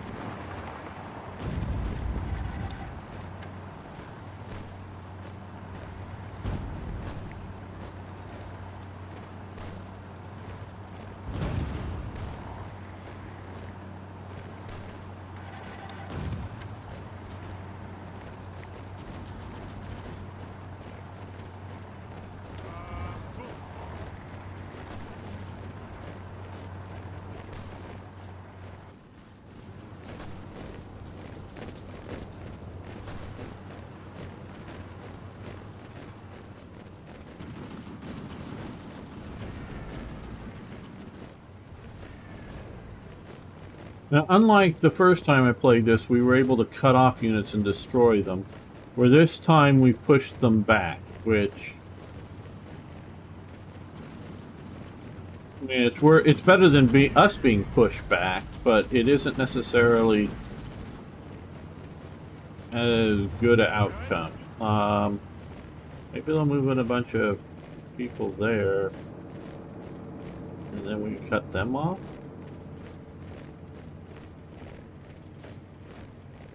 These guys to get.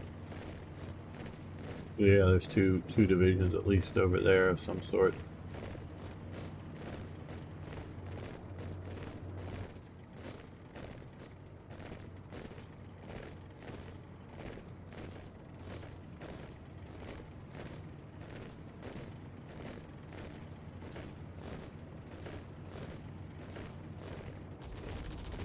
These guys are well organized, so they're going to push here.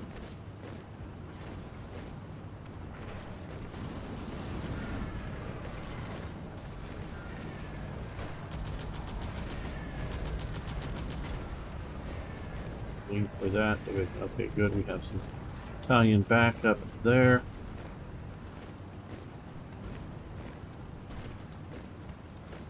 Oh, come on, march.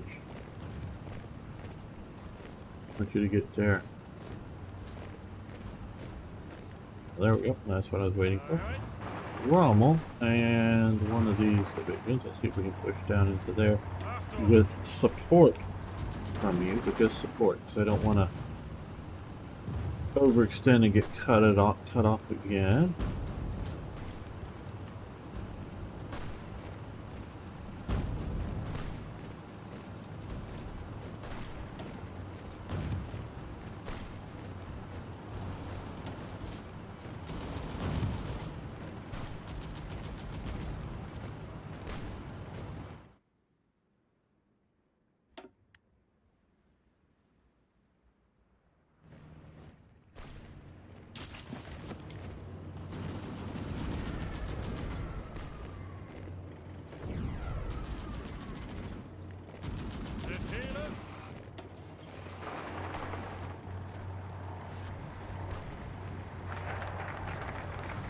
Befehle. It's a great Hungary, so that will be good.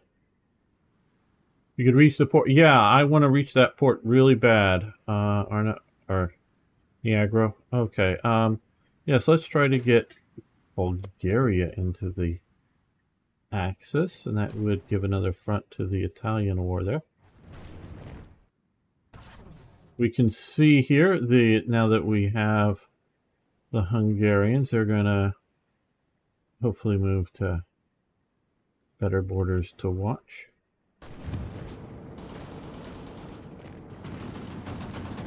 So,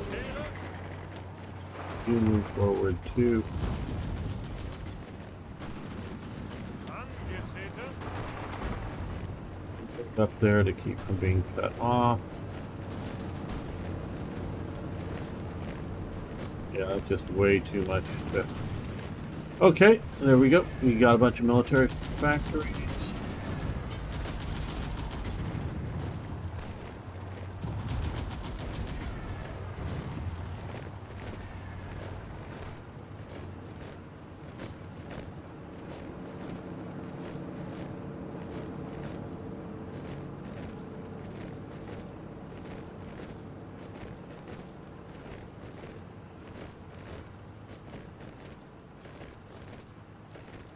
I want to get to there, but I'm just so worried about being cut off again and losing way too much.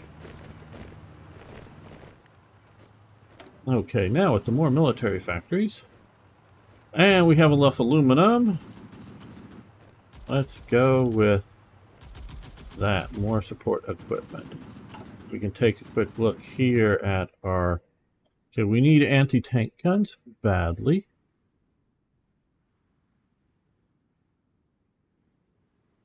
Not lots of, I know we have lots of support equipment and a lot of that, but what we can do, there's a lot of things obviously over here.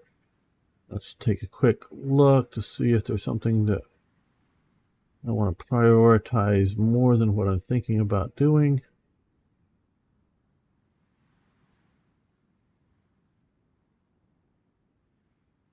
Rebalance industry. That would be useful. Other than the additional consumer goods.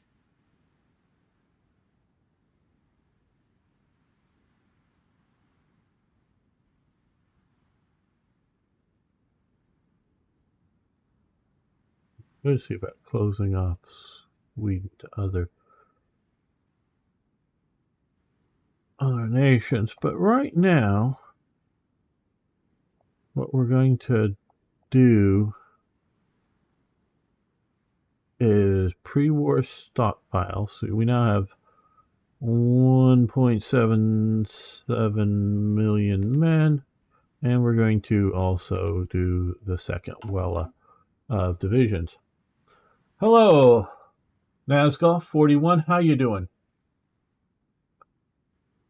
Okay, I have not played Black Ice for Hearts of Iron 4 since my rage quit quite a long time ago.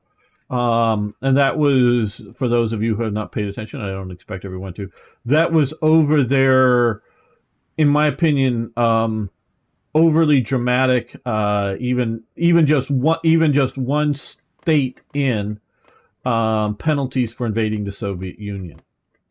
Now that we have railroads, I'm hoping they've ripped up most of those damn penalties. If they have not, then I don't know what.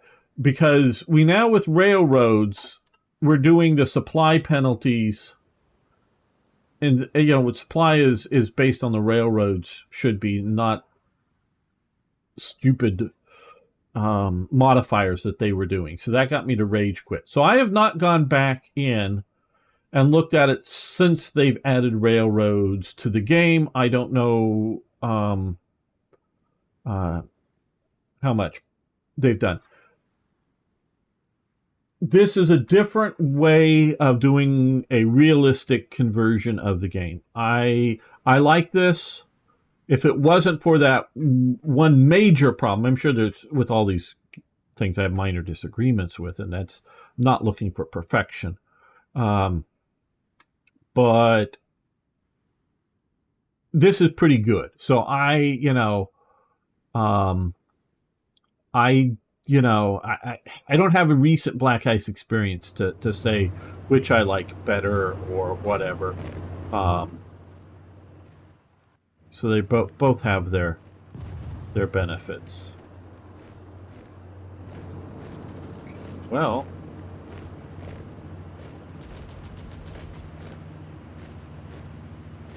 Bereit. Befehlen. Ausrücken. big Rommel back there. I know he won't like that, but we will do so. Now, Guderian is ill. Just rubber. We have this rubber that we need, but we are building. Not saying this is enough, but we're building a hell of a lot of, synthetic plants that will get us a lot of rubber over time.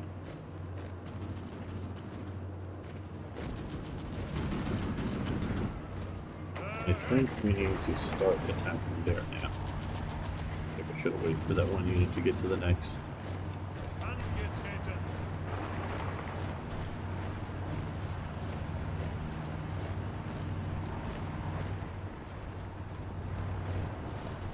So if you like the idea of Black Ice, you should like this. I'm not saying it's better or what, but you should like this and maybe give this a try if you want to try something a little different than Black Ice, but trying to do the same type of thing. An add realism mod to the game. Now, we're still fighting up in Greece up here, but I'm noticing Greek units down here. How interesting. Instead of Britain going to help Greece, Greece has come to help Britain. At least on the ground out here.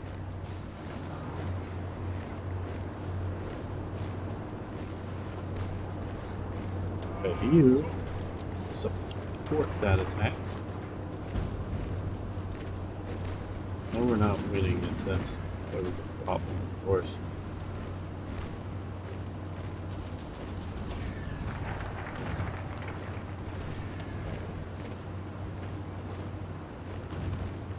Bereit.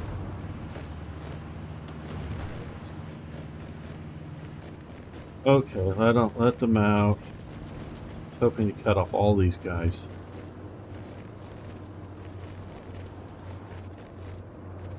Be able to hold.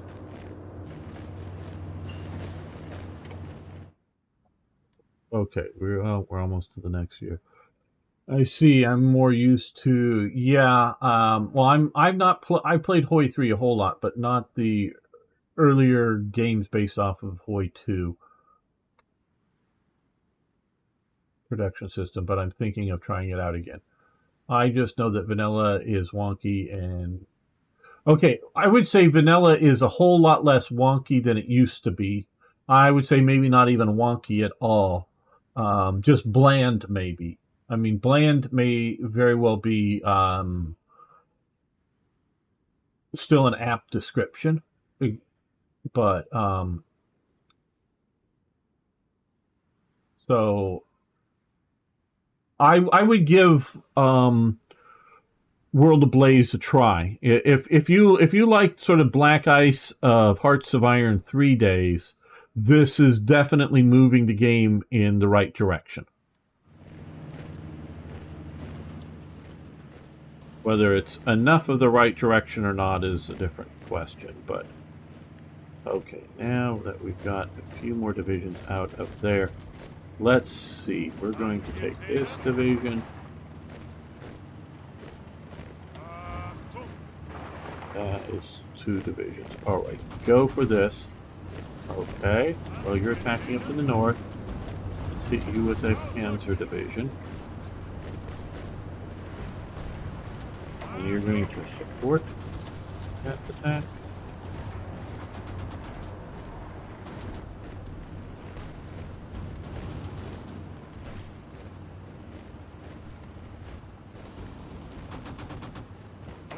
You guys support this attack now that you can. Hopefully overwhelm these guys before too many reinforcements show up.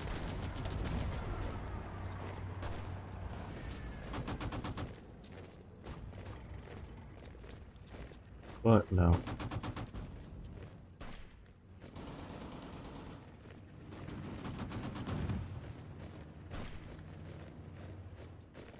Oh good.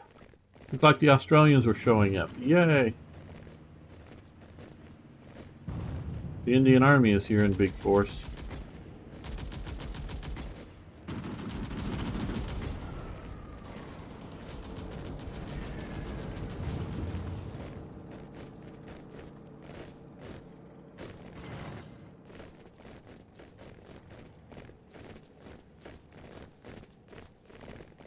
See all those forces up there? We gotta withdraw.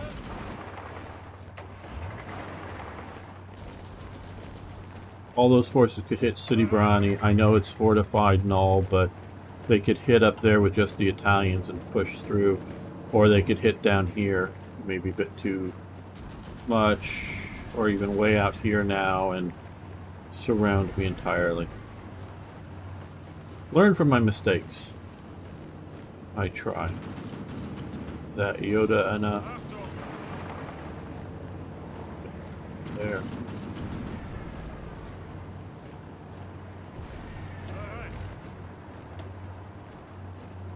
You're still at 2, okay, 81%.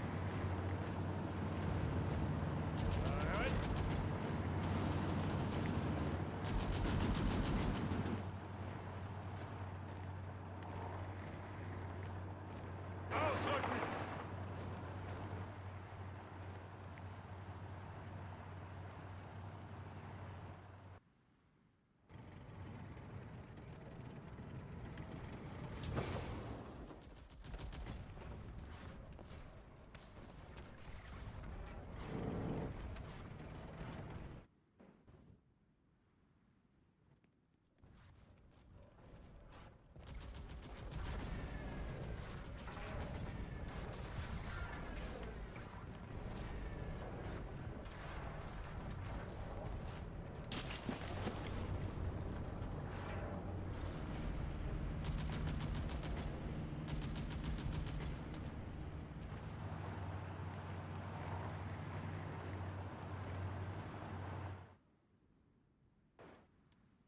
Well, at least looks the Italians and the Bulgarians now are doing okay against the Greeks.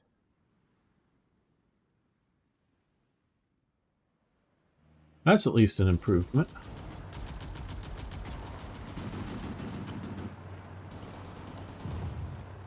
Okay, Niagara.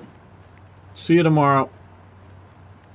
Well, it depends on what you want to get from the game. None are perfect, right? I prefer HOI III over HOI IV, but still better. Matrix version of Worlds in Flames on old board, but still a lot of depth. Yeah, the old World in Flames game definitely has its charms, for sure.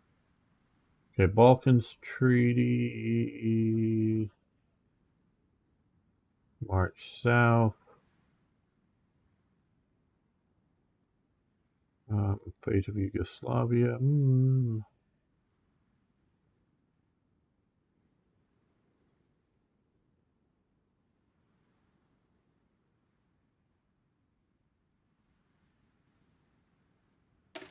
Yeah, we could do that.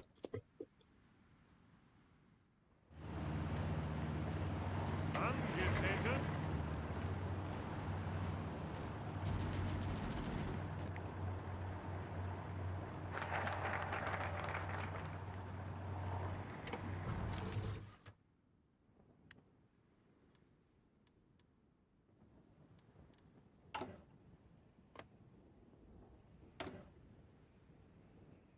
We could declare war on Yugoslavia.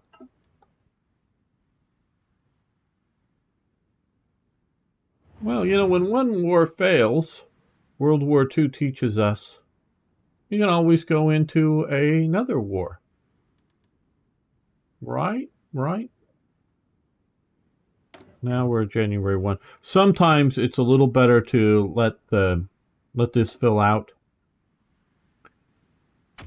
and then you'll more efficiently use the 1941 research here like this.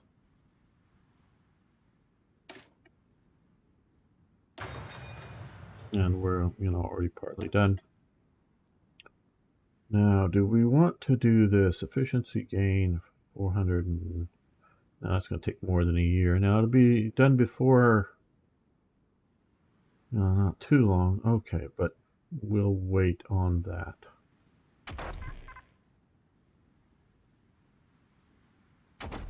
Okay, what we can do over here now is... Yeah.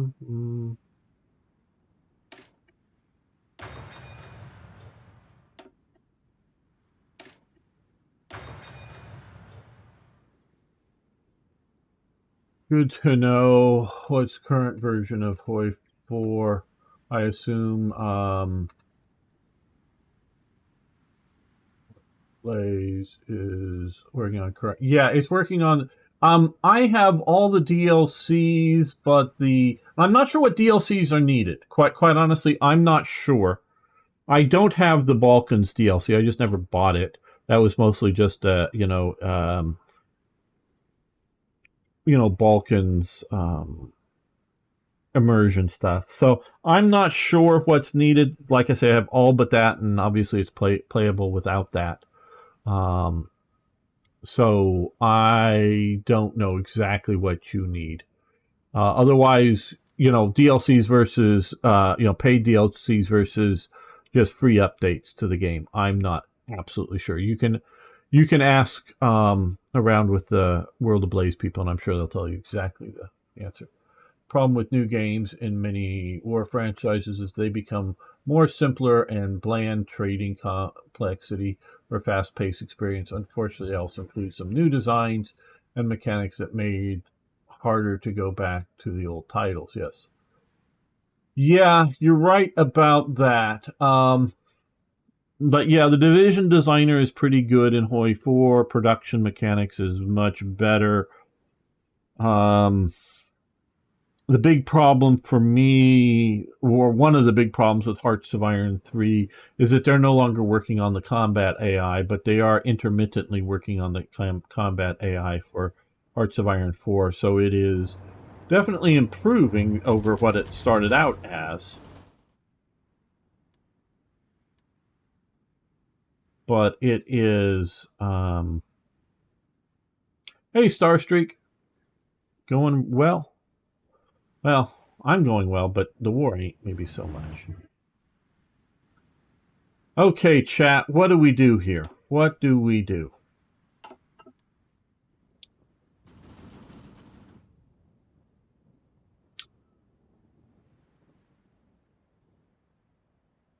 Whether it's just simply lack of supplies.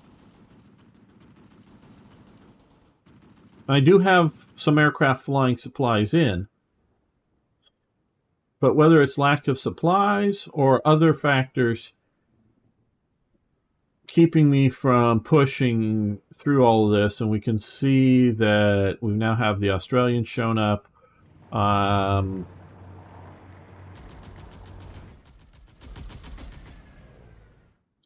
I don't think the answer is more divisions, whether armored or infantry divisions.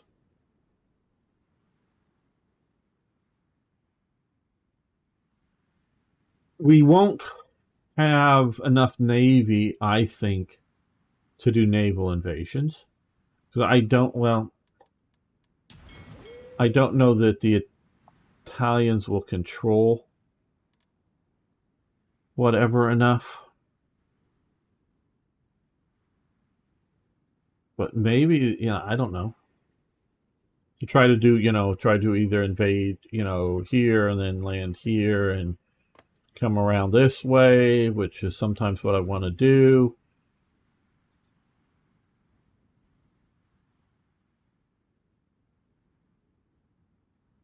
I mean, game version numbers required DLCs are listed. The Steam page anyways. Oh no, the Aussies, yes. Oh, I meant the game version number required DLCs are listed in the workshop. Well, just this is working on the latest version of the free game, so your game will just update to it.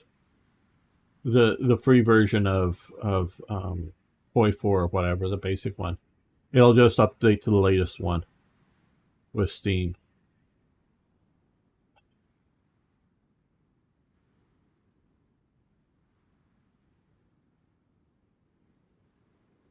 Well, yeah, but I'm trying to, how do we do? Okay, because it's January 1, 1941.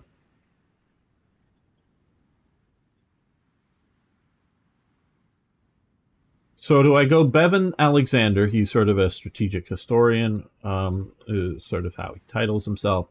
He, and I agree with him, is Germany should have, after the fall of France, obviously historically, just as Germany is getting, I don't know the exact date, TikTok, but about the time Germany's getting to Paris, Mussolini jumps into the war. They, of course, do disastrously in North Africa. Not so bad, but generally speaking, push back down in Italian East Africa, except for here, because, in some ways, how realistic do you want your game to be? They didn't have all these divisions down here in North Africa, and especially here. The Italians were actually able to come in and push. I think most of the British Army is able to evacuate British Somaliland up to Aden. But, and they eventually fall. For a little while, there's an air bridge that comes through Libya. There's like a, refueling stop somewhere out here, and they were flying in some military supplies and flying out wounded and whatnot. Mostly trying to time it at night over certain areas that they thought would be more likely to be intercepted. But yeah, disastrously in the early stages here and are getting pushed back.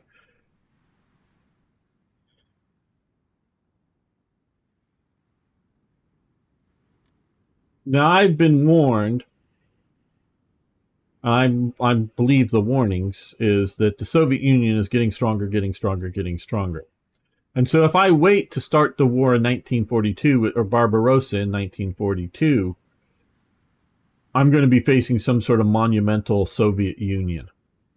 From what I remember, it basically spread them too thin in Africa and Asia on all fronts and was pretty bad. No, I would disagree with that. I would disagree with that. We have to look at each decision in turn at times, and that's you can look at some of my British playthroughs where I talk about it in more detail, but yeah. Now, Churchill does a good job at strategically managing the war, in my opinion. Hell of a lot better than Hitler. Hell of a lot better than Stalin. So, yeah, he does all right. Better than Mussolini. Mussolini can't win the war in North Africa, which is sort of what we're facing now, and decides to go to war with Greece. Now, like I say, right currently, the Italians are actually doing fairly well. So that's not a terrible move from Mussolini's part at this point.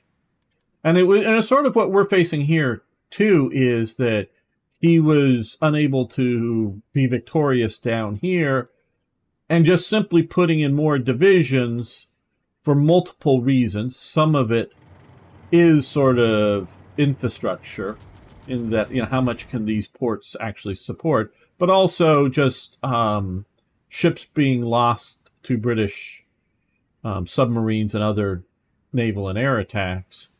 It's just forcing in another 5-10 divisions doesn't bring you victory. Now, if you can take out here, and Mussolini did have, over here, but you could shorten, your, bring supplies down along, the Greek coast here, giving air and other cover, able to, when you spot enemy assets, run into port kind of thing, and then make a dash down here. That's much, you can look at strategically coming, all the ports on Cyprus are on the north side of the island. The south side is very, very, very poor for that. And only small, minor fishing port type situations. Nothing you can really park a ship in a protected way to load and unload it. And when the British were evacuating some from the south, it just basically they were evacuating men onto ships, not loading supplies and other, equipment and whatnot to get it out. But, so still coming down here and coming to, whether it's Tobruk or Mersa Maruth is much better than, taking off from Sicily or Italy and going all this way, and avoiding a neutral Greece or whatever. So I understand that there are good reasons. It just Mussolini planned the whole invasion or whatever, did things badly in Greece. Not that the Greece attack was a bad idea.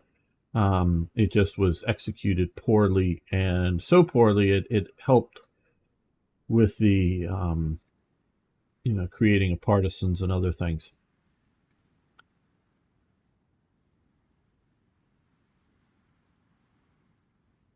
Do we just write off the Mediterranean? I don't know. Let's see what Tinky's saying. That's the problem with supreme dictators. No one tells them that they are shit, though in some cases the general staff mighty mad about the Fuhrer. No one really stood up to his staff. Really stood up, sort of stopped his staff.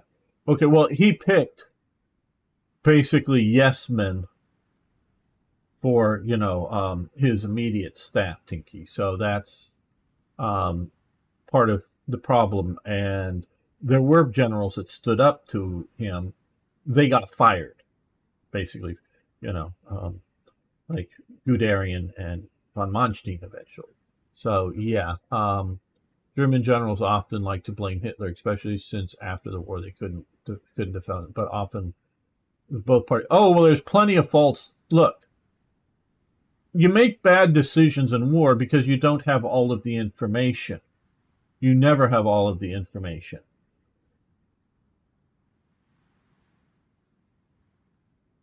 But we do have Hitler's massive distrust of the generals, thinks they're defeatist, and Hitler's fixation on resources, especially like down in here, fixation on resources, which he's absolutely right in that a lot of these resources are critical for the war effort. But he is destroying his instrument, the Wehrmacht as a whole, but the army in particular, trying to hold on to these resources. Where the army wants to better fight the enemy, preserve unit integrity, and try to fall back and then encircle, the approach. It's like, Hitler distrusts his generals, so he won't let them do this. But what they want to do is something sort of like, hey, yeah, we'll let them into here and let them push into here, and then we'll snap the jaws shut. They want to plan these types of operations where Hitler went no step back kind of rules, and that's, like I say, partially because he doesn't trust his generals, but it's also his fixation on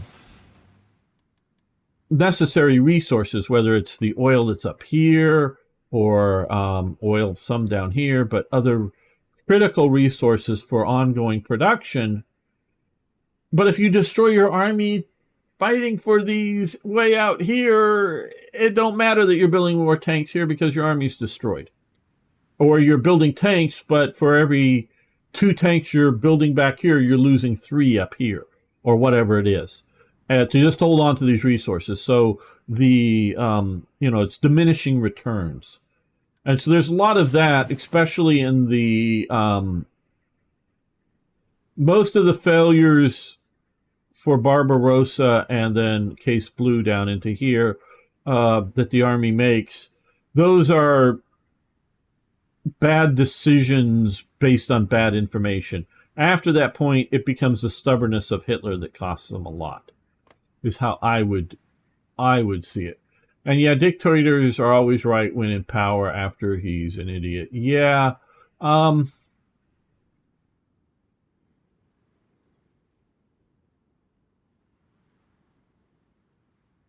all dictators are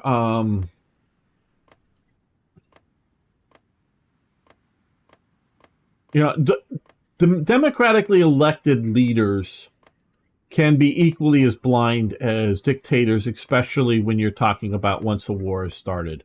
Because democracy, in the sense of what the people want,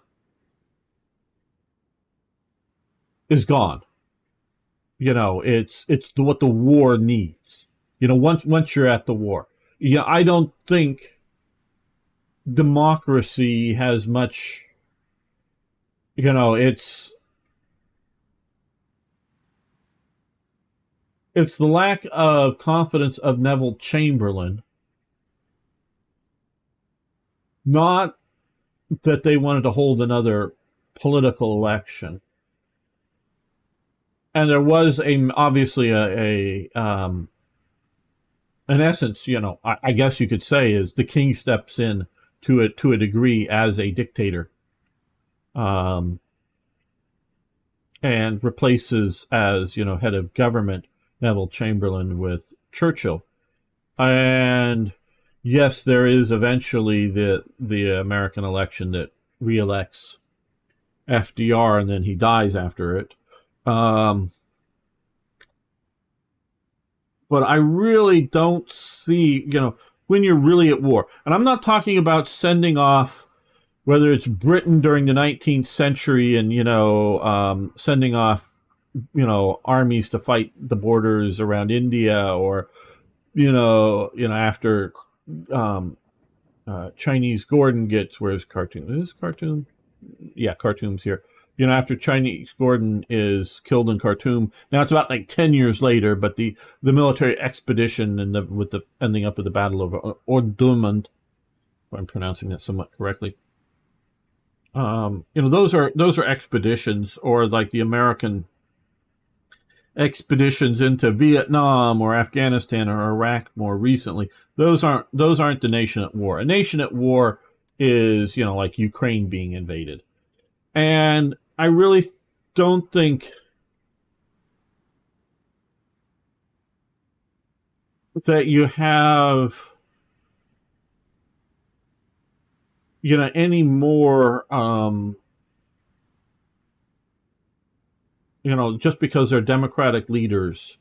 And you definitely have situations like France, which, because of their democratic leadership, they're paralyzed for a lot of various reasons in France.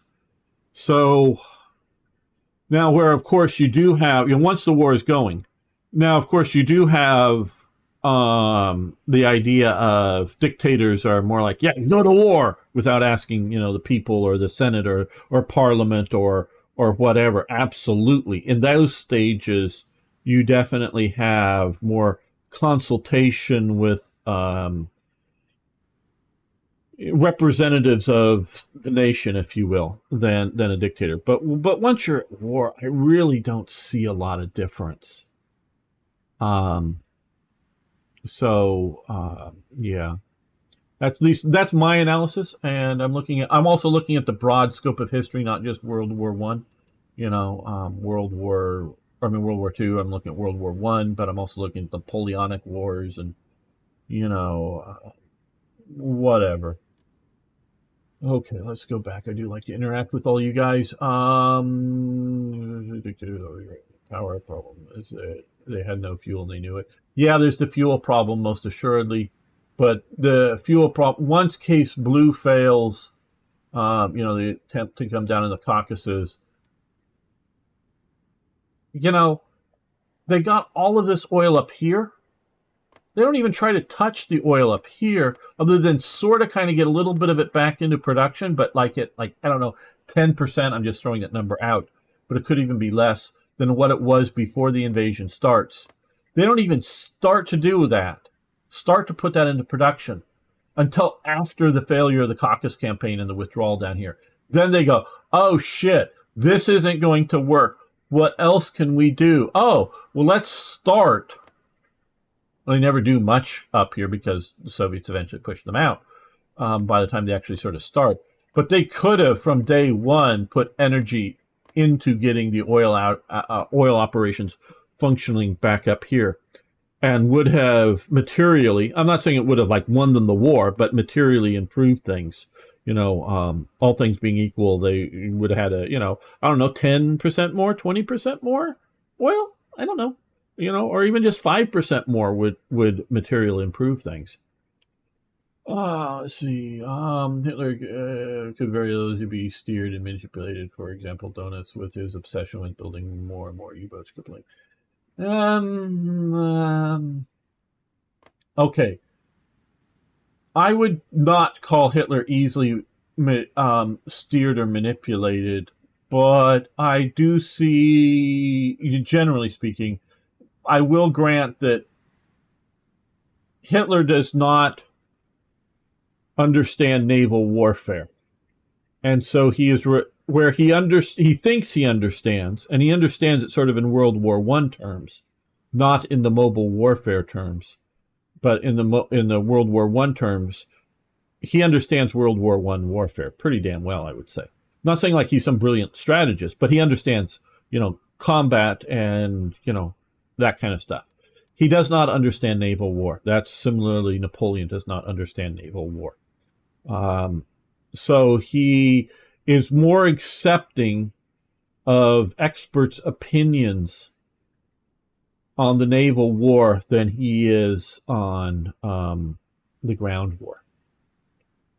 So I would say that's how I would view it. Not to mention he didn't mobilize industry first. Yes, you're absolutely right. Mobilizing industry is definitely something he doesn't do until after the failure of Barbarossa to take Moscow in the first year.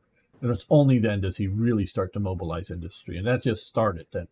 Funny enough, General Staff, even Guderian, was the one pushing for more heavy tanks. Well, they were pushing for tanks that could deal with T-34s. That's what they were pushing for. Which would equate to the Panther. You call the Panther heavy tank? Well, in 1939 it would look like a heavy tank.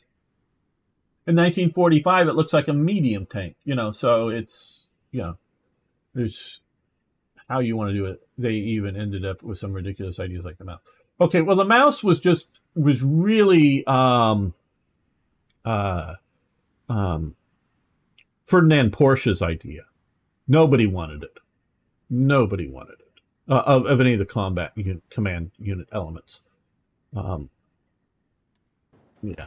Biggest moving bunker. That's just Ferdinand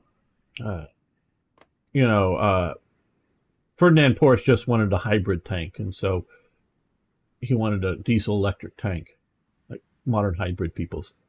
Germans should have focused. Yeah, well, Guderian is trying to get them to focus on the Jagdpanzers.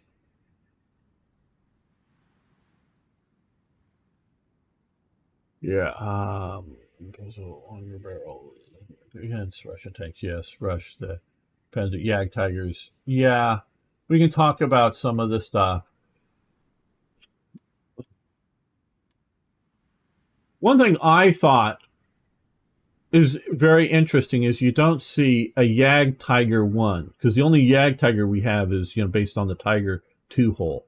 We don't see a Jagd Tiger instead of trying to build the Tiger II,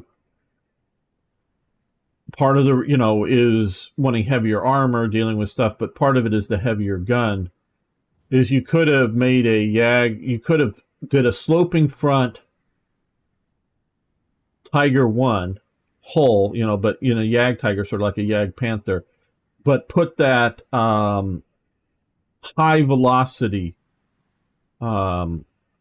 88 millimeter of the Tiger II into it. True, but the Panzer IVs are easier to build. Yeah, but Panzer IVs are built to the end. They're useful. Actually, Stug 4s would be more useful, probably. Railguns were even a worse way. Okay, well, the railguns, some of them were completed after the war starts, but those, okay.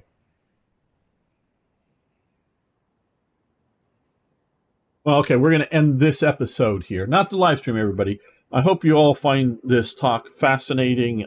If you want to hear more of it, of course, check out the live streams. But I want to keep this a little bit more to gameplay. So we're going to end this episode. So thank you, everybody. See you next time for more, yes, even more Hearts of Iron. Guys, don't worry. We're not ending. We're not ending. I'm just...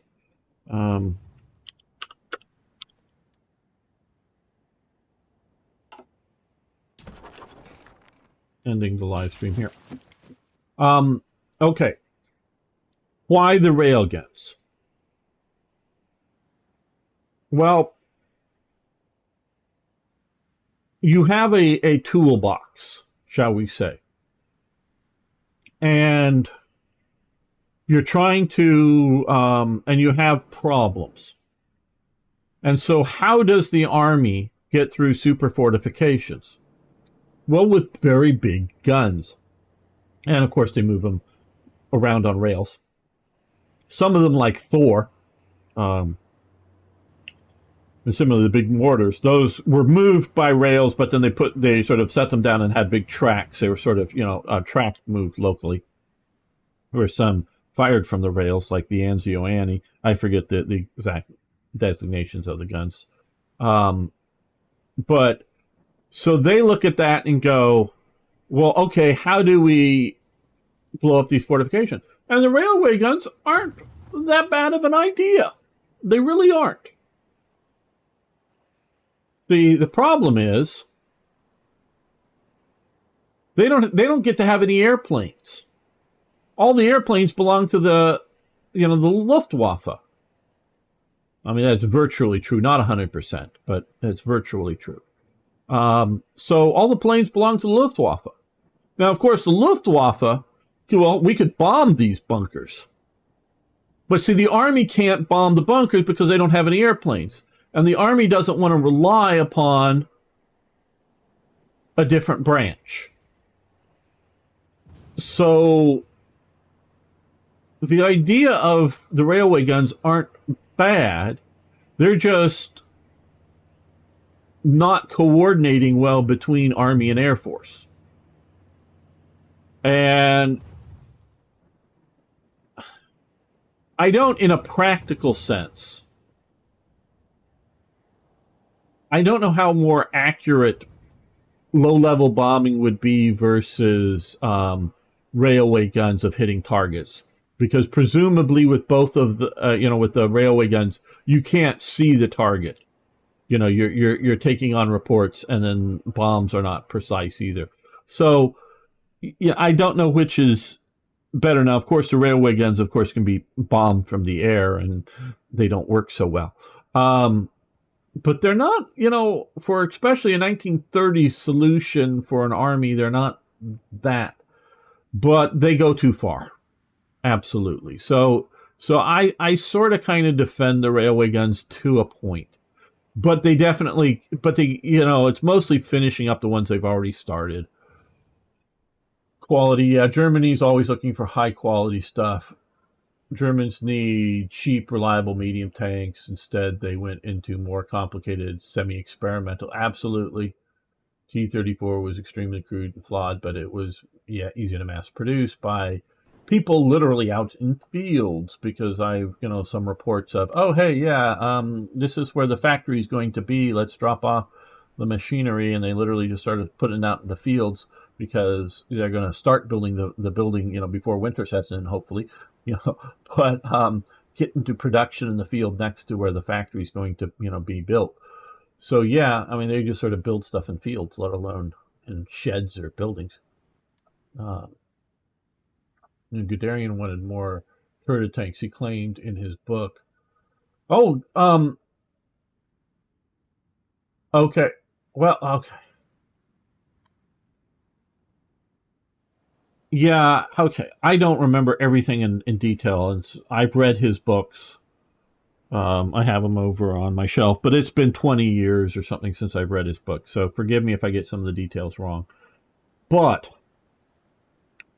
he fights hard to have the Jagdpanzers designated Jagdpanzers instead of designating them Stugs. So if they're going to be Stugs, he knows they're going to be made. If they're going to be Stugs, they're going to belong to the artillery. Their Jagdpanzers are going to belong to the Panzer Corps, and they're going to be his. And so there's a naming war for them. Now there's eventually a Stug 4, which is just the top hull of a Stug 3 mounted on a lower hull of a Stug 4.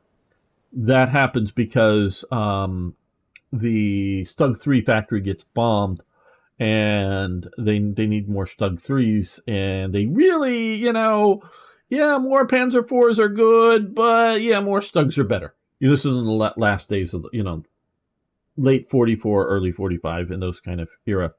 They come out with a Stug 4.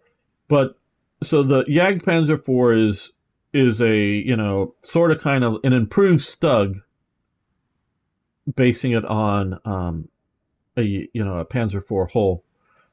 He wins that fight. What he is particularly looking for, Guderian, is rationalization, is getting rid of all of these different models of tanks, to have fewer models and a whole lot more of them. And yes, he wants turreted vehicles. He does. But he does see the utility of the Jagdpanzer 4. What he is trying to fight against is the heavy tanks. And so that actually goes up to the Führer. And I forget who it was. I think it was possibly Porsche or possibly somebody else. And Guderian is trying to cancel some... and again, if my memory, I'm sure I'm getting some of this wrong. I don't remember who it was. But it gets all the way up to the Führer, because this is where decisions are made. Guderian is fired as a field commander and spends a little while with not much to do. Then he becomes inspector of the Panzertruppen, and he is in charge of panzer production. Okay. Which means he's not in charge of Stug production, because that's artillery production. He's in charge of panzer production.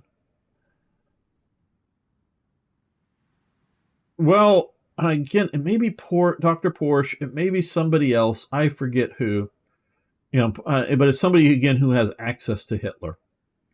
As points out, Guderian's just in charge of panzer production. It doesn't say heavy panzer production. Just panzer production. Heavy panzers are different than panzer production. And Hitler says, yeah, you're right. It doesn't say he's in charge of heavy panzer production. He's just in charge of panzer production. So heavy panzers are not within Guderian's sphere of control. So that is why, my understanding, and I'm simplifying things here, but that is why the Tiger II happens. Because they're trying to kill some of these. He's trying to kill some of these programs. And he wants, yes, turreted tanks, absolutely. But he also wants to have the Jagdpanzer 4. I do believe he wants that. And so part of the And you talk about typical turreted TDs. Well, again, if they're Stug's, they're not his, so he's not for those productions. If they are and I don't know what he wanted to do with Czech tank production, the 38T and its what would be the Martyr 3 and then the later Hetzers are all made on those engines. I don't know if he wants to shut those factories down and either use the steel, because their steel is becoming a problem towards the end, high quality steel for armor and gun barrels, whether to just shut the Czech tank production down and concentrate it in Panzer IVs and Panther type poles, or whether he wants to keep. I just don't know the Czech answer, or whether he wants to retool the Czech factories to produce either Panzer IVs or Panthers, probably going to Panthers. I don't know what he wants to do with Czech tank productions. But I think he wants to shut down things like the Martyr 2s. Because those are basically continuations of the Panzer II, and focus all that production energy on proper tanks instead of mobile tank destroyers that are the light types as opposed to the Jagdpanzers. That's my memory, and so we'll go on, and you guys may correct me if you've read more recently.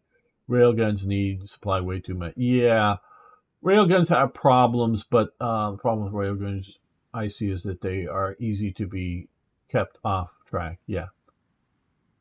But yeah, I get you there. I mean, they were used usefully in Sevastopol. They weren't really used usefully along the Maginot Line. It just once the actual real attacks that start on the Maginot Line, it collapses.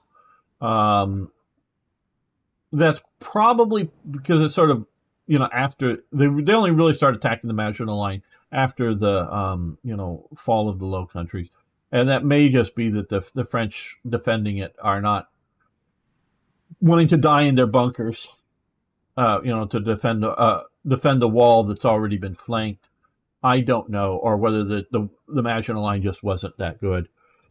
Maybe not terribly usefully, but they were able to shoot, across the Straits of Dover with some of the big guns for a little while, but that's not so usefully.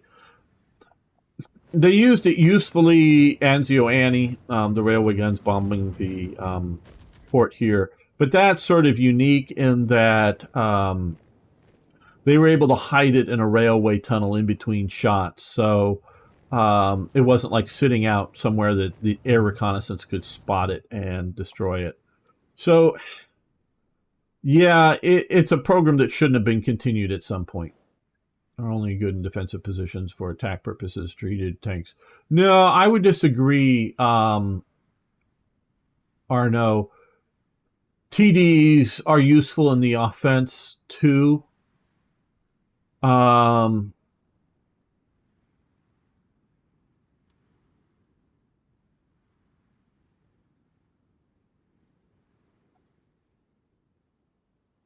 The question I would say, is it better to have, and I think it's something like this, is it better to have 4 Panzer IVs or 6 Stugs? Because I think that's sort of the production cost. Is you could either have 6 Stugs or 4 Panzer IVs. I think that's sort or 3 to 2. I think that's sort of the cost variant in the production of the tanks. So if it's better to have more Panzer, more Stugs. Now equal numbers, and it depends late in the war, just because of the armor situation. You could armor up a Stug a little better than you could, armor up a Panzer IV. So that's a late war situation. But even earlier on, because the whole idea for Panzer movement is you're moving a bunch of them. And so you're not being surprised like in War Thunder, Arno, or something with Yeah, because you're moving them. The Germans operated in what is it? A five vehicles? I because Britain is just four. America is five. I forget what the Germans were four or five. I forget right now. Often, a little bit weaker. So they're moving in close formations of at least four vehicles. At least that's the idea. But even there, they're normally moving, two or three platoons together. I don't know that turning you know, the vehicle to face the enemy is that big of an issue, speed wise, because they're going to try to turn the vehicle to face the enemy anyways, because that's where the thickest armor is on a tank. So I don't know that that's as big of a thing. Getting okay, the mortar, Carl and his personal training. Yeah, okay. Okay, there were two schools in German armor theory. School Guderian was the new school, and he was first implemented ready solution. Second, old school was late, and they sneak in the Stug solution. They managed to do that because assault guns were under artillery branch. Absolutely. Now, the whole idea is, and both schools are right, um, Lorgias, both schools are right. But do you have enough to do both schools? And the school of Guderian is concentration of force. You don't want to spread out your Sherplunk, your point of contact with the enemy. You want to break them and shatter them. You want to be able to, wherever you decide to, shatter the enemy. And unless the enemy knows exactly what you're doing, which it might because it gets the Enigma codes, and if it knows what you're going to do before you do it, and it can get ready, well, it can move its armor, and if it has enough of it, to meet your attack. But if they can't do that, and you have the initiative, you pick where the attack is going to be, and you overwhelm them. And I can think of like the crossing of the Meuse here. I think it's right here. Is this river? Oh, should they label these rivers?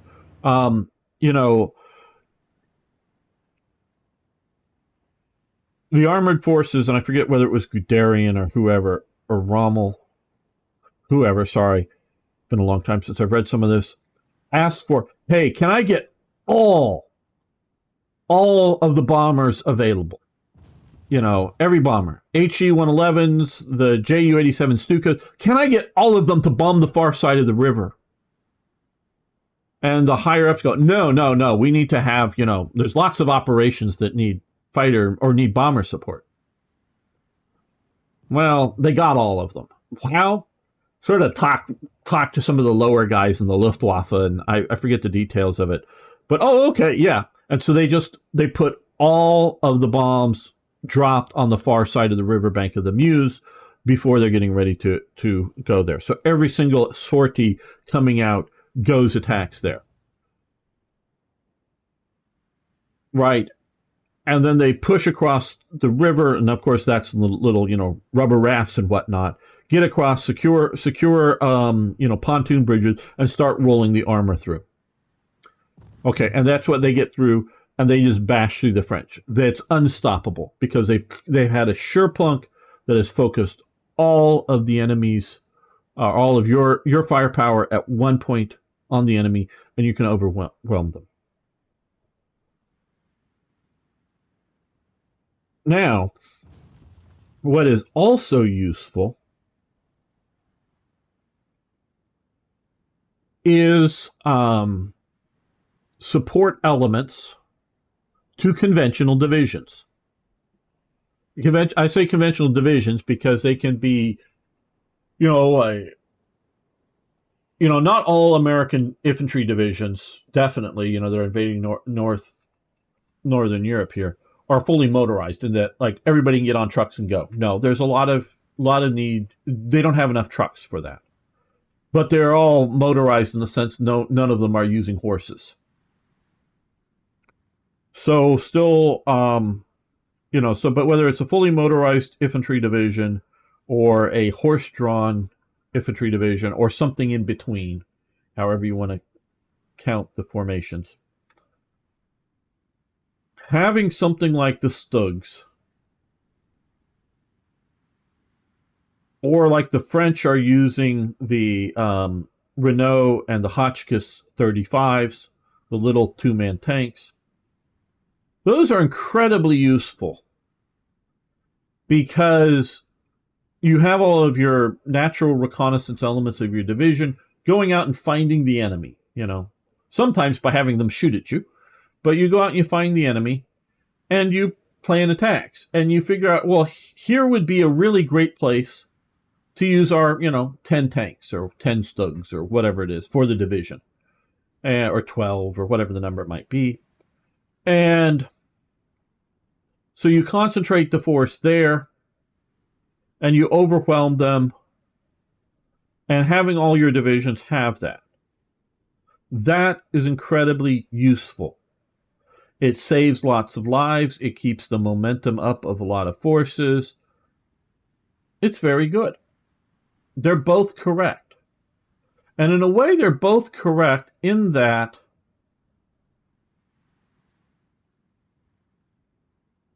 if you just put all of your forces, all of your armored forces in one spot, well, the enemy can defeat you in other places, right? So you don't have a reaction-capable force. And a few anti-tank guns aren't going to stop even a small concentration of enemy armor. And so having some armored motorized reaction forces, the Stugs, say, are very good. Now the problem comes down is balance.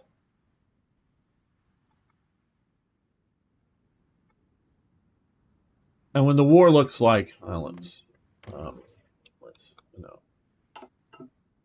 the war looks more like this, from here to here, or if we're expanding it down into here, this is the front.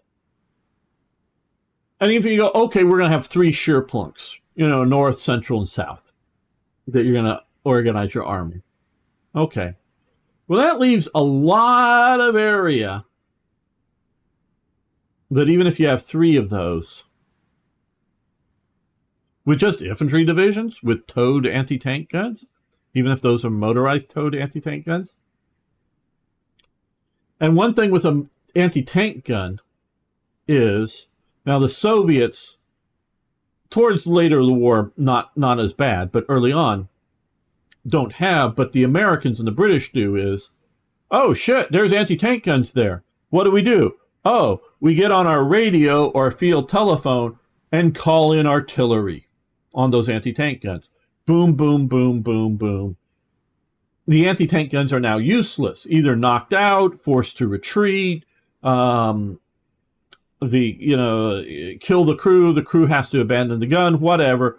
They get, and you don't even have to precisely know where the anti-tank guns are, like this, because you could, obviously attack them with infantry or something, but let's just presume you come and you go boom, boom, boom with artillery, and then you move on. Your tanks, no problem, anti-tank guns are dealt with.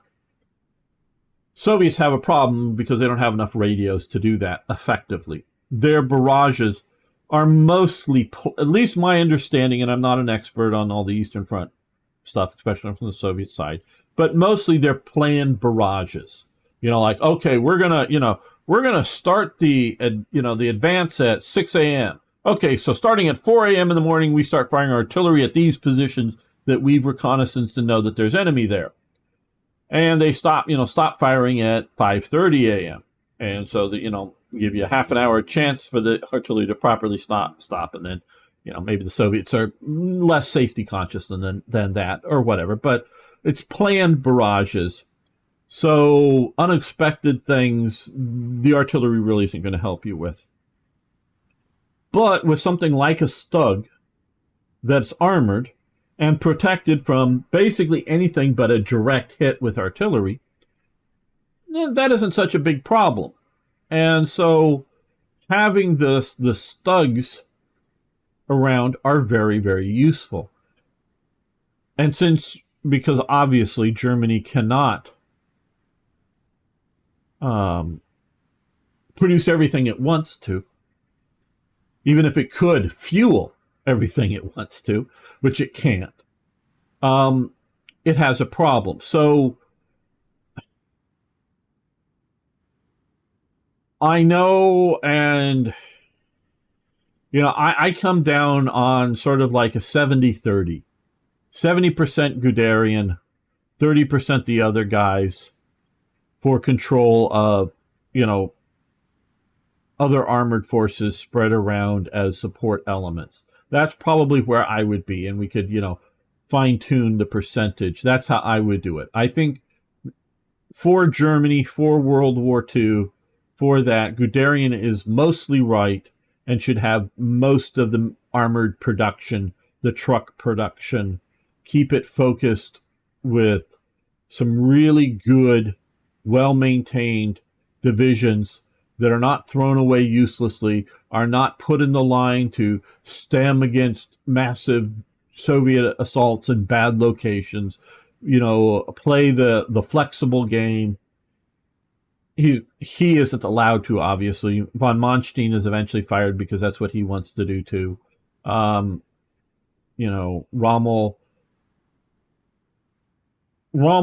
at the end, obviously he's killed by, agents of Hitler, but even before that, his attitude is, and he's right, that if the Allies get ashore in any significant numbers,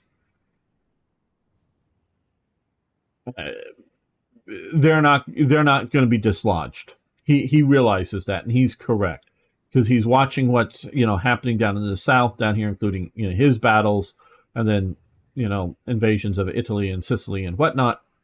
He's right about that. So that looks good to Hitler in that he's trying a very forward defense, not giving up ground. So Hitler he's not holding in the reserve. And oh boy, why am I blanking on names? Rundstedt has only fought the Allies, in 1941. So he does not understand what's going to come at him. He is not, it is Kesselring who's fighting the Allies down in the south, or Rommel earlier on. So he does not understand what's coming at him, and he wants to do a strategic reserve. And, to sort of do, he is not a proponent or leading guy in the Guderian, concentration of force strategy, but he adopts it because he sees that it works. So he wants to concentrate his armor force and move it rapidly to wherever the attack is and overwhelm it. Rommel wants to spread it out. Rommel, the guy who knows to concentrate the armor force, wants to spread it out because he knows that they're not going to be able to respond in time. I know there's been a lot of chats. I'll get to them. Hopefully this is all interesting, my ramblings here. So the guy who knows about the concentration of force, who is, in my opinion, one of the top three armor, or one of the top three generals, and then, of armor, and that's these three guys, in my opinion, that understand and can read battlefields. He's reading the battlefield and going, yeah, God, no, we can't let them ashore. We have to spread out our armor so that they can rapidly get to whatever point in invasion. Now, even Rommel doesn't realize what's coming at him in the mobile ports, so he believes that if he can hold out, the useful larger ports, even the smaller things like Le Havre and Dieppe, let alone something like Cherbourg or Brest, but so long as he can keep those from falling into enemy hands and rush the armored force here, he can do it. He doesn't realize the Germans do not know of the amphibious ports that are coming at them. So, he doesn't realize that level of stuff. is going to come at him, but he is right in his basic thinking. So even when you have a general working formula, you have to be flexible with it. So yes. Oh yeah, and I get your simplifying about that. Okay, what is Tinky saying? Giving the Stugs longer barrel a new purpose was a good decision. Yeah, well, the Stugs maintain, they become dual purpose, both in the, anti-tank role against Soviet offensives on the one hand, and still fire support, against like enemy bunkers as you're moving forward. So they're a good dual role kind of vehicle. So yes, getting the longer gun. True. Do you think the 88 would fit? Well, not in the Stugs. The 88 doesn't fit in the Stugs as far as I know. I mean, not that you couldn't build something to sort of kind of work, but not conventionally. More important that the Stugs are working also with infantry because they were on corps level and not division. Yeah, they were controlled at the corps level as far as I know, and they sometimes were kept as a coherent unit and sometimes sort of spread out to more than one division. But since they were never belonged to those, whatever infantry divisions, they could be pulled away as needed. So spread out and concentrated as needed, as far as I know. Again,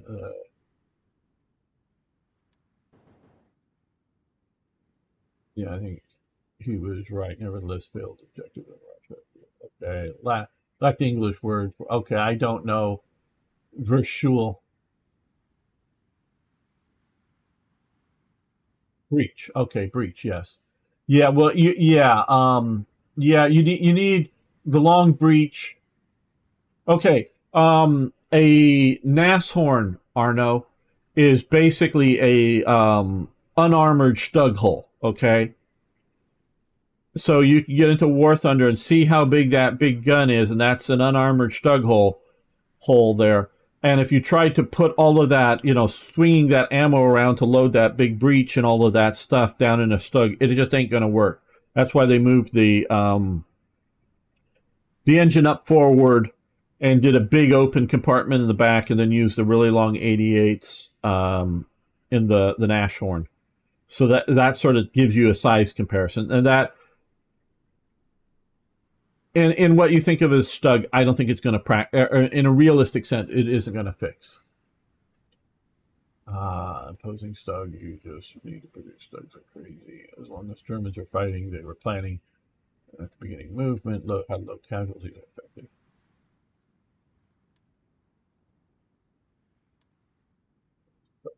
Depending on what. Well, you got to realize it really wasn't until 42 that you get the long-barreled Stugs as well. I mean, that's just when they start showing up, if I remember correctly. Okay. Streamlining production. They learned lessons during the war, sadly not before. Yeah, production is a problem. Well, the mouse, I would say, is entirely a Ferdinand Porsche vanity project.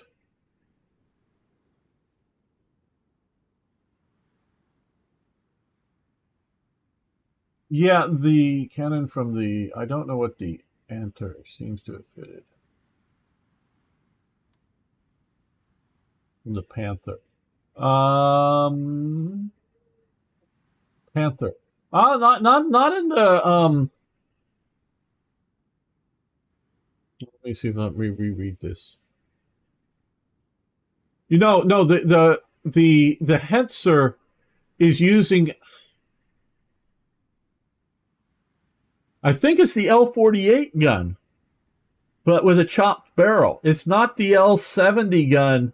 It's definitely not the L70 gun of the Panther. It's either the L48 gun or the PAC 40. I'm not absolutely sure which right off memory. This makes me look bad, but it's not the L70 gun. So it's either the L48 gun of the Panzer IV, or it's with its shorter barrel, no muzzle brake. Either way, or it's the Pack 40, but I think it's the L-48 gun. Same ammo, just shorter barrel. Just curious, Stug with more than a 38. Yeah, the fact that 43 Germans needed to reject about 50 newly created divisions to Italy to occupy zones of the Italian army used to control Greece and Yugoslavia, so maintain, and others get 50 replacement divisions after Stalingrad in 1940, therefore they wouldn't have covered the whole front. Yo! Well, I remember from some documentary that I watched long ago, what was lost at Stalingrad in the terms of numbers of men is equal to what is lost in Tunisia. Now, the numbers are highly made up of Italians, but a lot of Germans as well. So those two big losses 100% put the Germans on the defensive. And to show you that the poor strategic thinking of one Adolf Hitler, because whoever comes up with the idea, because remember, what happens is you have, the Battle of El Alamein, two battles of El Alamein. Battle number one, Rommel, or no, not Rommel, but Rommel's plan, is he leaves before it's implemented. He goes off sick. He's really sick. The German attack, it fails. The second Battle of El Alamein is, Montgomery is knowing that the attack is coming, is prepared for it, done all the landmines and all that stuff, gotten ready. Had he not gotten ready, the German plan might, German attack might have worked. But the entrenchments, the landmines, all of that, they were ready for the attack. And of course, they knew the attack was coming because they had Ultra, and Montgomery had access to the Ultra information. First field commander in North Africa to do so. Okay. Alexander, not Alexandria, but Alexander, the overall commander, Monty's boss, knew about it. And knew about it earlier on, and he'd keep sending information. Oh, the Germans are going to attack somewhere here. Intelligence tells us. And, whoever the front commander was at the time, because it varied over time, no, the Germans, we deployed for your attack that you told us was coming, and it didn't come. Your intelligence must be bad. So the frontline commanders stopped trusting the intelligence. Well, the problem is whether it was Berlin sometimes, or coming out of Comando Supremo in Rome, but because Rommel's boss was always Kesselring, because Kesselring is in charge of the Mediterranean front. Not tactically. He's smart enough not to be tactically telling Rommel what to do tactically, but strategically he is. So either from here or from Berlin, in essence, either way, Rommel is being given orders. Rommel doesn't obey the orders. The frontline commander, because it's so secret, because he might either let it slip or he might be captured, they don't tell him about Ultra. It is only Montgomery, once he gets put in command, is he told about Ultra. So now he knows the source of the secret coming, and so if it's wrong, it's wrong, but he knows how secret it is, and knows what the source is. So Montgomery knows about the battle, when it's going to be launched, how it's going to happen, not necessarily tactically how it's going to happen, but that it's going to happen, and so he's prepared for it. And then once the attack is fully defeated, and then his offense starts, right? So Rommel, basically it's Rommel, very, very few Italian units, because most of them aren't motorized very much. Basically Rommel, always hope you're enjoying some of my stories here. Remke, the paratrooper commander. He is one of my sort of favorite dudes.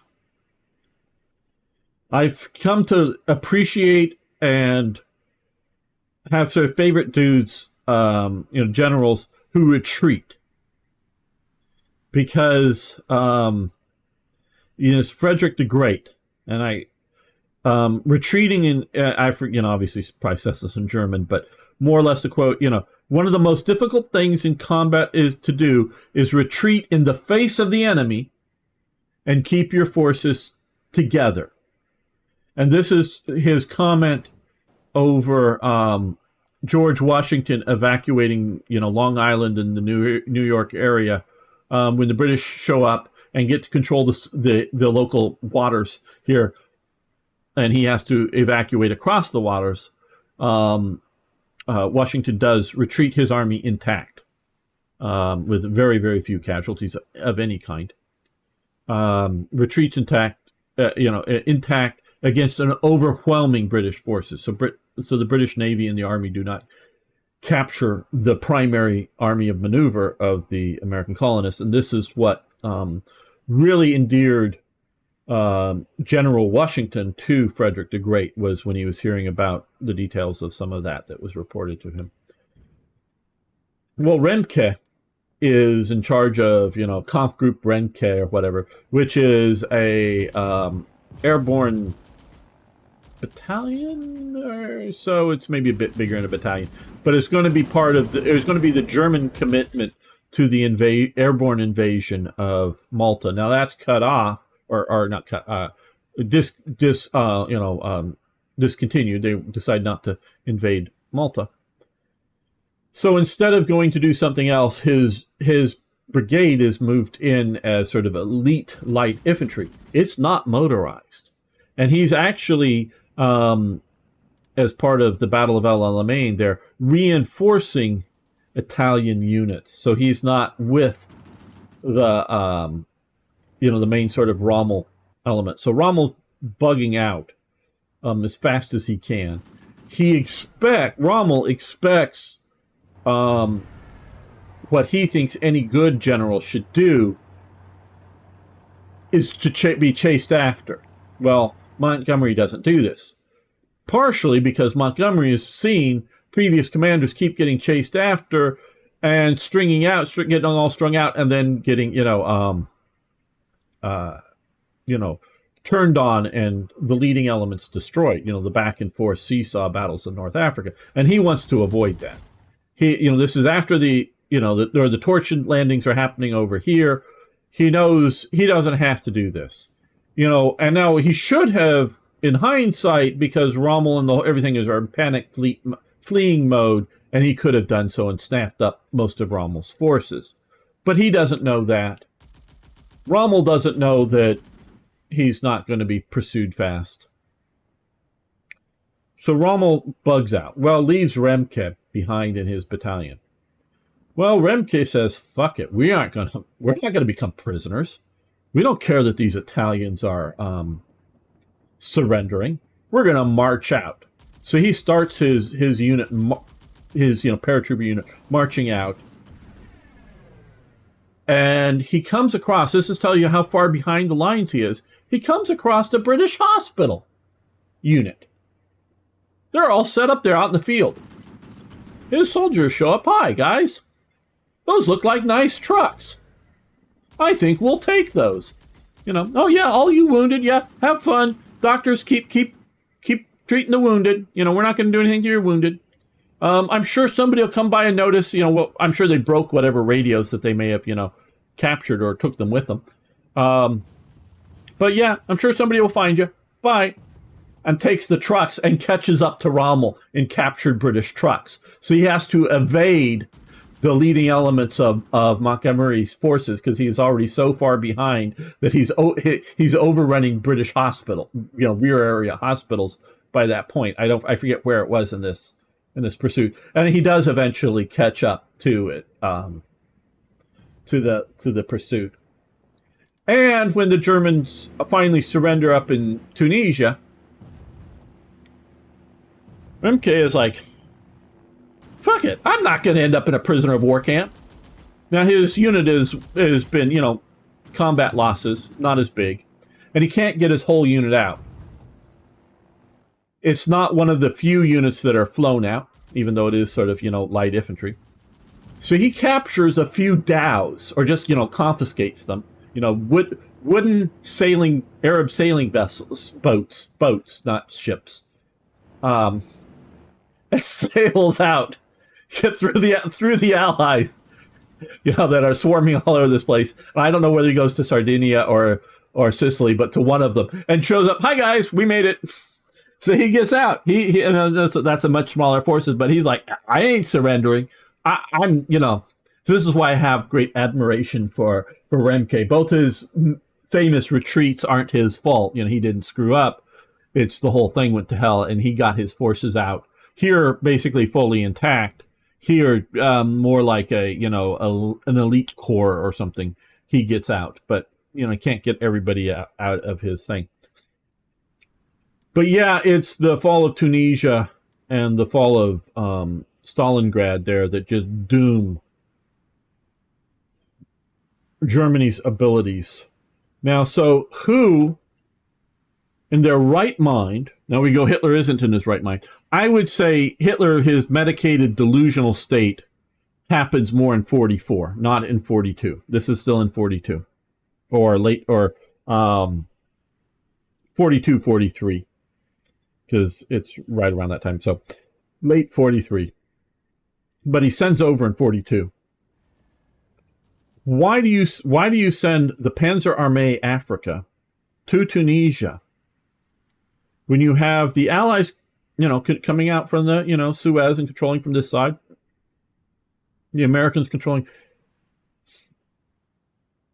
How are you really thinking? One, have continued to supply this force,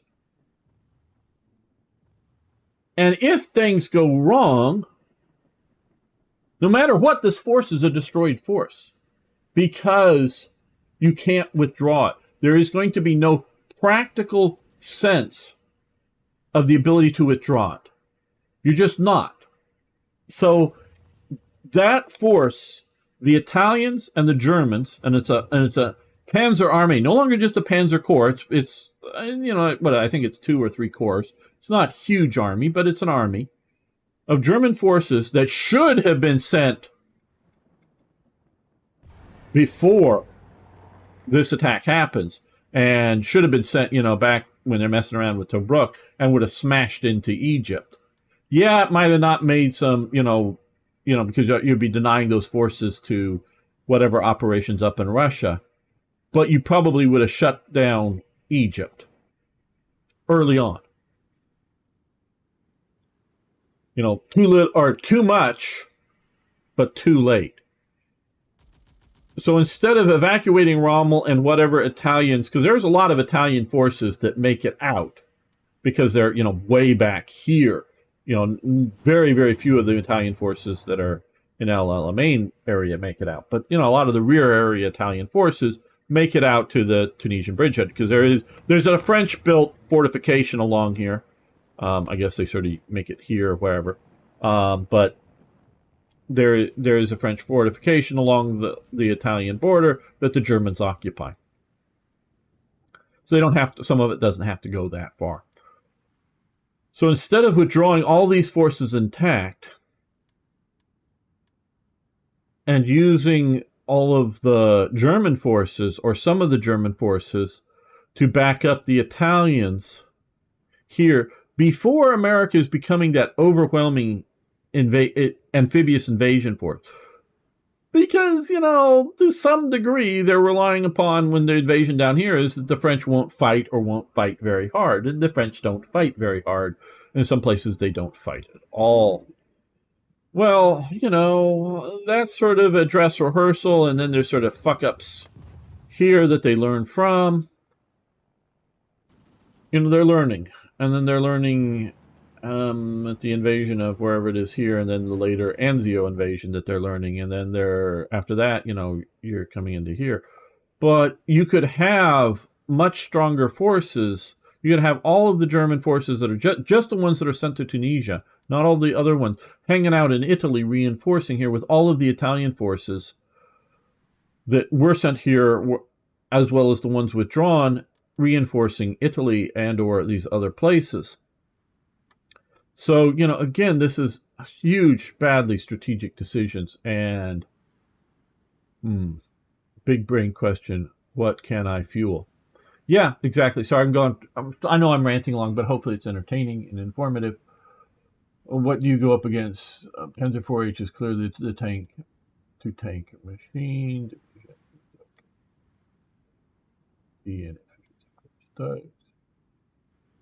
Okay, yeah, the Germans bogged down in so many places, but they really wouldn't do much without better logistic backbone. Stalingrad campaign.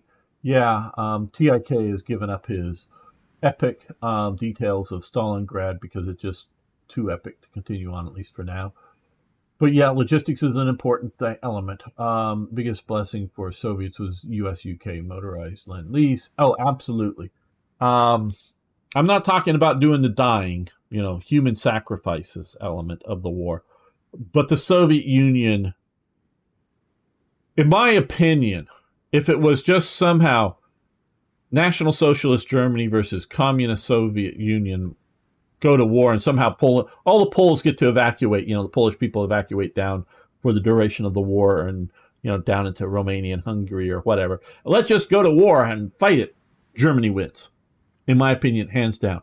If there's no Lend-Lease, nothing else, can take however many years it takes, 10, 20 years, Germany wins. If Germany isn't being strategically bombed from Britain, if it's not worrying about any significant military action, I'm not saying that just because the way nations are, you'd still keep some of your reserve back here and you just, rotate units back and forth between front lines and whatever, but not having to, worry about a major invasion, like if it was somehow a fascist France and a fascist Italy that, like a truly independent fascist France, not a puppet France. But, France is, I'm scared of, communism, but less scared of Germany. In my opinion, Germany wins. Now, Soviet Union, especially in the critical days, isn't relying upon Lend-Lease because just it isn't there in any serious amount. Not until America shows up. Yeah, I know Britain is sending Lend-Lease to the Soviet Union, but in many ways that's only because they're getting Shermans and other armored fighting vehicles and whatnot into the British system that allows Britain to send, older model tanks and some trucks and whatnot to Russia, yes, but it's only because of the Americans are there doing that allows the Soviets to be able to go on the offensive, to be able to do what they were able to do. America and Britain were going to defeat the Soviet Union, defeat Nazi Germany, even if this, the front line stayed out here. Now, I seriously question if the Soviet Union remained at peace and Nazi Germany just, somehow provoked America into a war with it along with Britain. And if we take nuclear weapons off the table for the moment,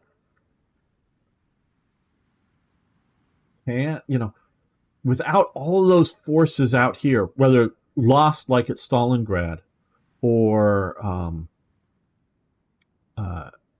just holding the front lines out here. If all of those forces could be here, I don't know that the overwhelming production would be enough to keep local, to do what either Rommel or Rundstedt wanted to do against the major landing in the West. If we just, we're talking France and Italy and the Mediterranean. I don't know that they would have won. I don't know. And maybe eventually, wear it down, but it would have been hard. Much harder. So it's all put into there. Possibly, let me see if I can catch up to the chat here. Yes, Russia own narrative of World War II. Say in that regard. Yeah, they don't want to talk about foreign help. Rommel would have pulled out immediately from Stalingrad. He was not a yes, Beam Slam. He would have. And see, Rommel.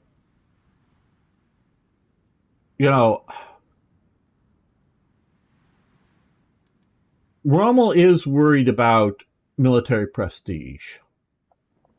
He takes I forget the mountain name here. The one mountain that, oh hey, yeah, super high mountain along the Italian front, and it's Italian held. And it's sort of like, I don't know if it was formally stated or if it was just sort of informally known that whoever captured the peak of it was going to get a blue max. The Pour le Mérite. And Rommel gets there first. Somebody else gets the Pour le Mérite. So he complains and issues a report and whatnot. So he complains about not getting the award. That this other guy, who was not there at the time, and he showed, at the time of taking, he shows up later, but his reports get in first, or whatever I think it is, or somehow, but he sort of gets credit, and then eventually it's rectified. The other guy still keeps his Pour le Mérite, but Rommel is given it. But Rommel has to, like, hey, no, this is mine. I earned it.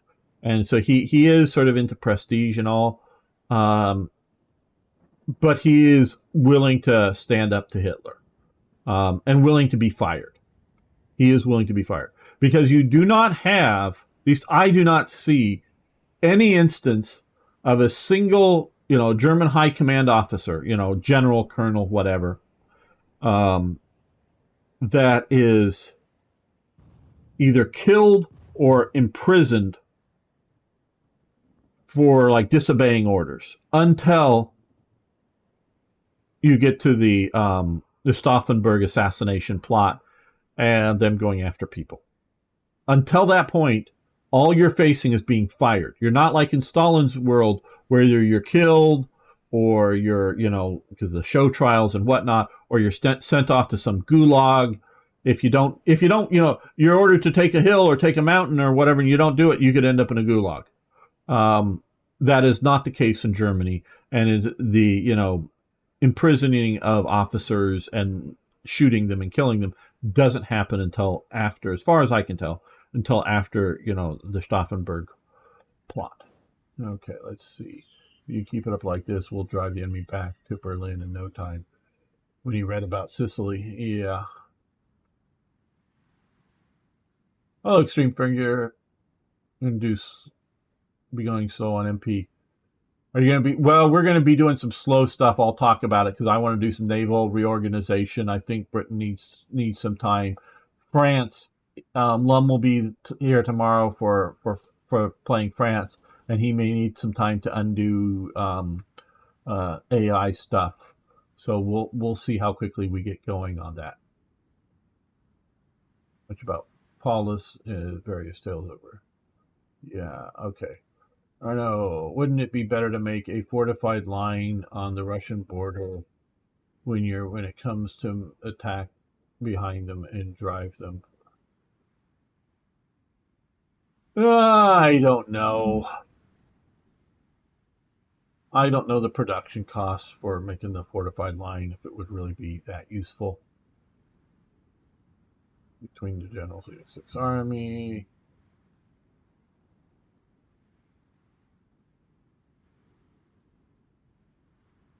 Well, for a while, okay. Yeah, Manstein eventually gets fired by Hitler. But you remember, Manstein is seen as the guy that hands Hitler the victory in the West. Because, oh shit, the sort of modified Schlieffen plans get into the Allied hands. Now, the Allies think it's disinformation. They think, oh, well, they wouldn't be this, fly, put plans on an airplane and fly it into our territory. Nah, this has to be disinformation. Can't be the real plans. It was. But von Manstein's plans with that, and I don't know how much of it is von Manstein's plans versus just simply the outclassing of the Panzer formations over the French, but both together at least hand Hitler victory in the West, and that is highly praised by Hitler. And yeah, Manstein was not a Nazi as far as I can tell, and a big thing. But he sometimes went too hard in his book Lost Victories. Yeah, I've read his book Lost Victories. It influences me. I've read Guderian's books. I'm a big fan of Guderian, a big fan of von Manstein.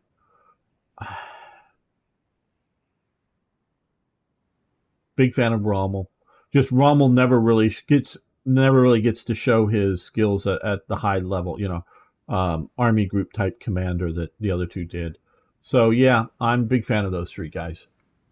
Most of them wrote, books, and I guess make sure beyond all doubt that they weren't Nazis. Yeah, you're right, but you can look at the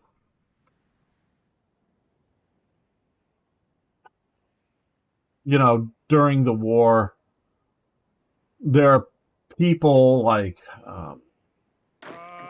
Reichenau. Where is he in here? Somewhere. Where's Reichenau? Here, Achtung! Reichenau. He who dies of a heart attack. Later than this, dies of a heart attack. He's a dedicated Nazi. Modal is another one. There's a few others that are dedicated Nazis in all of this. But yeah, they wanted to distance themselves. That's for sure. So scroll up through the text. Okay. Gamer lags behind. Chat's busy. Yeah. Sorry, guys. I'm trying to catch up. It is the same as the Panzer IVs. I remember the old. Yeah. Okay. Beam Slam has it correct. Catching up. Rommel had dysentery for most of his campaign as his troops because they ate the same shitty rations. Okay, Tinky. I'm not sure. I've read Infantry Attacks, which is Rommel's book, 2 or 3 times. I used to keep it in my car in the days before audiobooks on little devices. I used to keep Infantry Attacks in my car to whenever I, need to sit somewhere and read something after, so I reread it several times.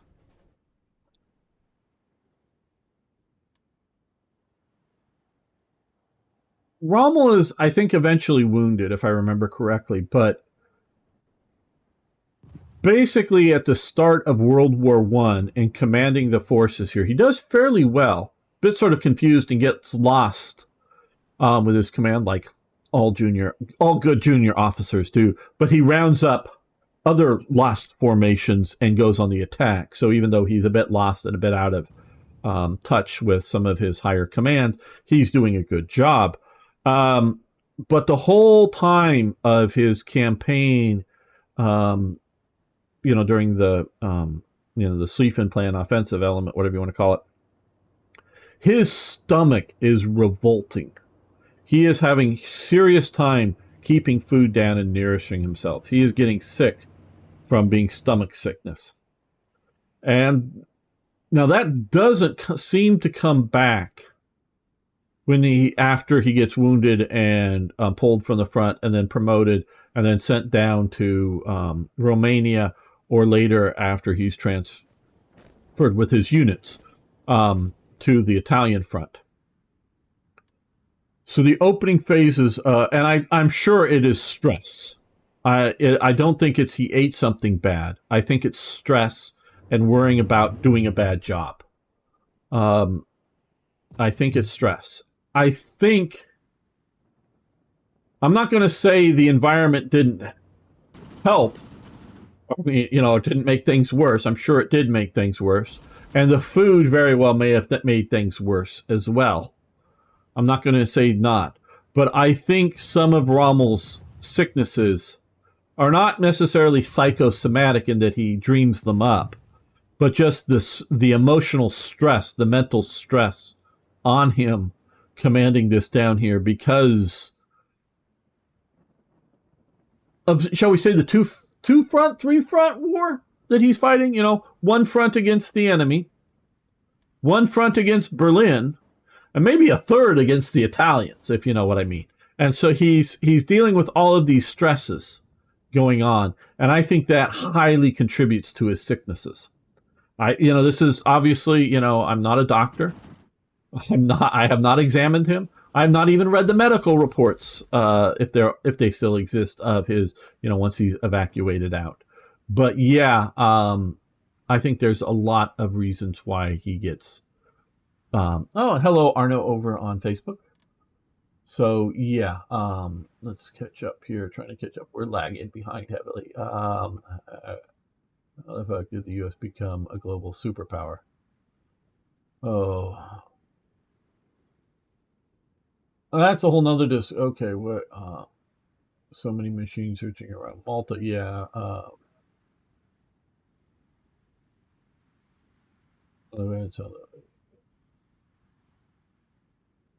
It has one less road to enter than our EU. English is simplified. Thought about switching my OS to US. That way I can just get used to US typewriting, or super fancy get a different keyboard, but that's too easy. Imported stole the language from their rightful colonial overlords after all. Not the real Oxford English. Let's fight another day is smart. Okay, well, I actually saw a little YouTube video talking about the English. There were two men. Both wrote dictionaries. The first, basically, two English dictionaries, basically. One was Samuel Johnson, who was English. And the other, Webster, an American. And they're basically working independent of each other. As far as I can tell, entirely independent of each other. But maybe Webster's after, and I'm not sure, maybe he does have access to Samuel Johnson's work. I'm not sure. I'm not sure on that fact. Well, Johnson prefers or seems to use French spellings for things. Before the dictionaries, words like center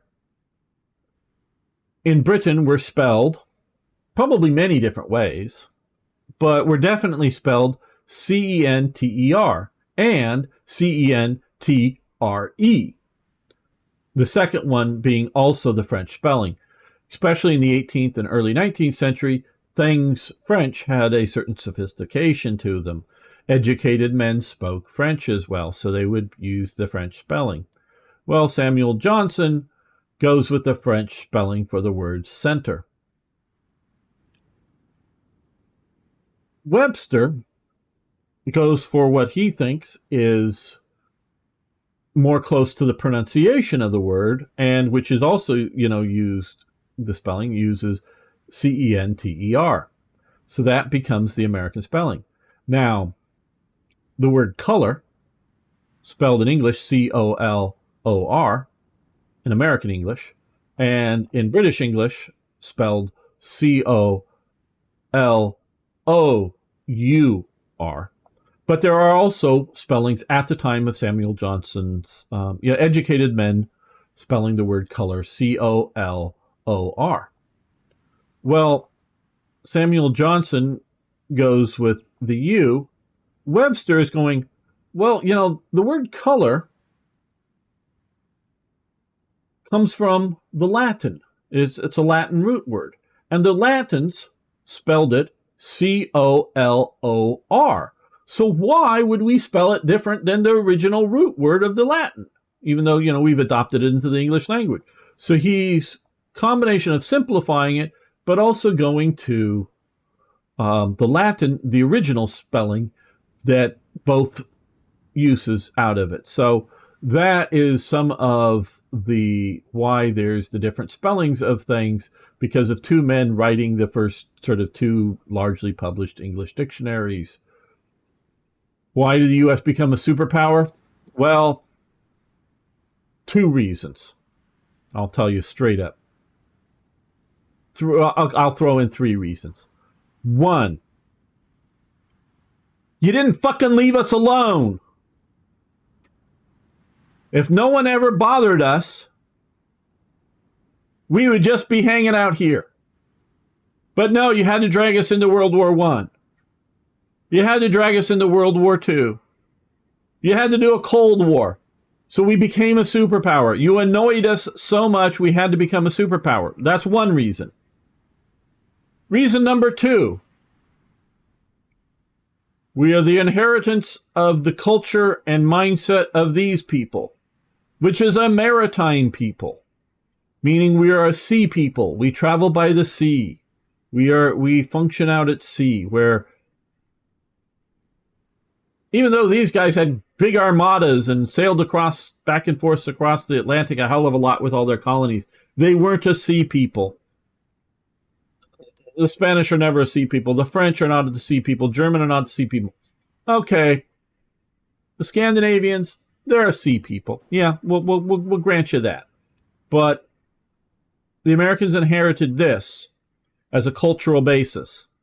And it's also a very effective culture, mix of Latin cultural elements, whether you want to say French, ancient Rome, whatever, and a mixture of Germanic cultural elements, stirred in a little bit of Celtic, I want to say, cultural elements, all of that. So we're an inheritors of that. So it's cultural. And then 3, we're a fucking continent. And unless these guys are being protected by England, which they're, thinking of not even like acknowledging the current king or whatever, they have nothing to defend them. England is the only thing defending them. And Mexico, well, just really how much shit we want to step into if we want to go down to Mexico. So other than that, there's no threats locally. America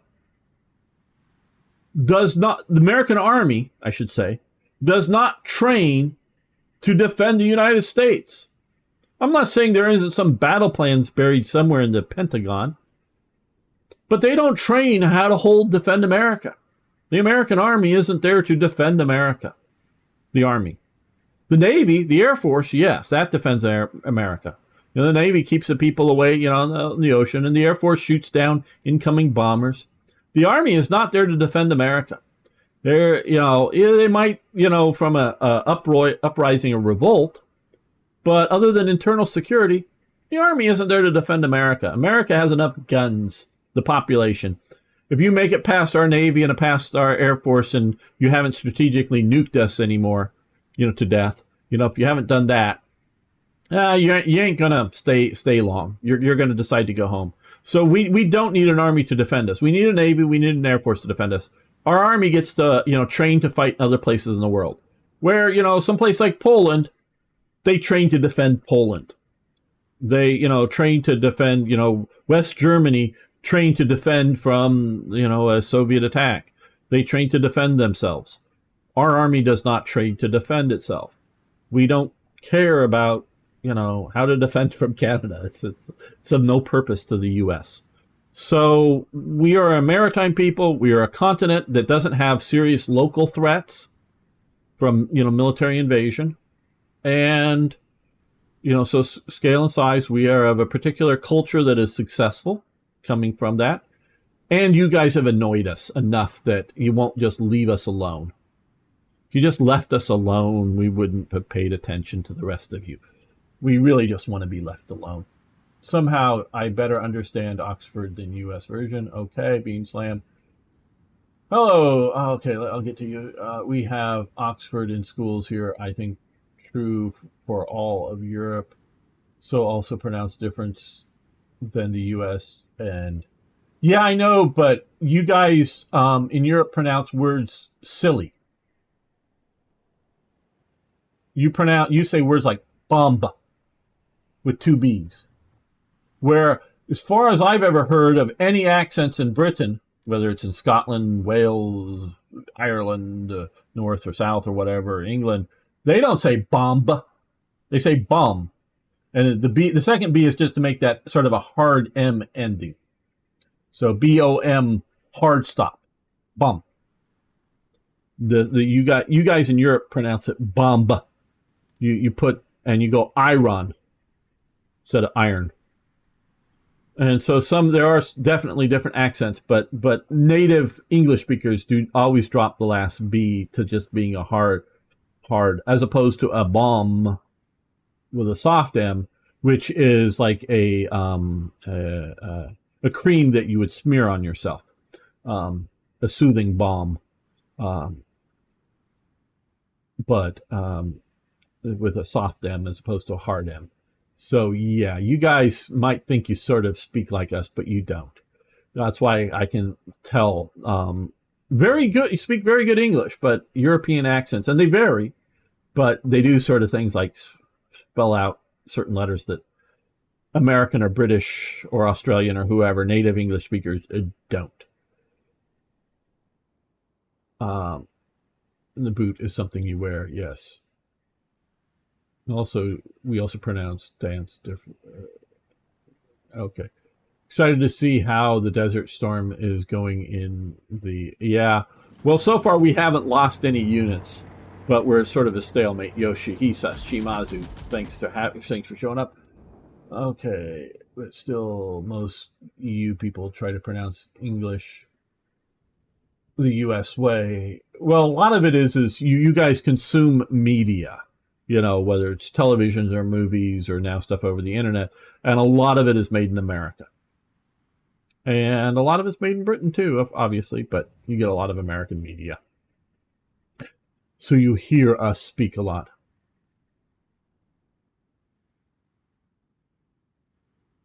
In real life, I take great pride in dance. Okay, not dance. Yeah. Then again, the U.S. pronunciation SWAT, which sounds like sweat. Well, we say SWAT, and then we say sweat. Sweat, SWAT. You have that E sound there, right? So try not to sound like too U.S. oriented, nothing wrong there. But yeah, okay, you guys can sound like whatever you want to do. But you see, but as speaking to a Brit, it is more appreciated. Nothing wrong there, but is speaking. Okay, now when you speak to British, they're so class and region conscious in their language. They're sort of a whole mosaic of use of English language, which I know bits and pieces of, having lived there and whatnot, but no detailed expert on it. I'm no Eddie Higgins. If you got that reference, I don't know. Most of you aren't old enough or well informed enough to get that. I think too that the happy folk cooking island dwellers love them. Yes, even though, see, our island now is as big as a continent. Is sort of the way we look at it, because Mexico, yeah, whatever. Because all this up here is just freaking desert, and the only reason there's now a lot of people along this is because of the border and certain trade things, that there's certain cities along this border are now very large that sell stuff into, make stuff that gets sold into the U.S. But outside of the tiny, they're big cities, multi-millions of people. But outside of these few cities, this is just all empty. It is just super empty out there.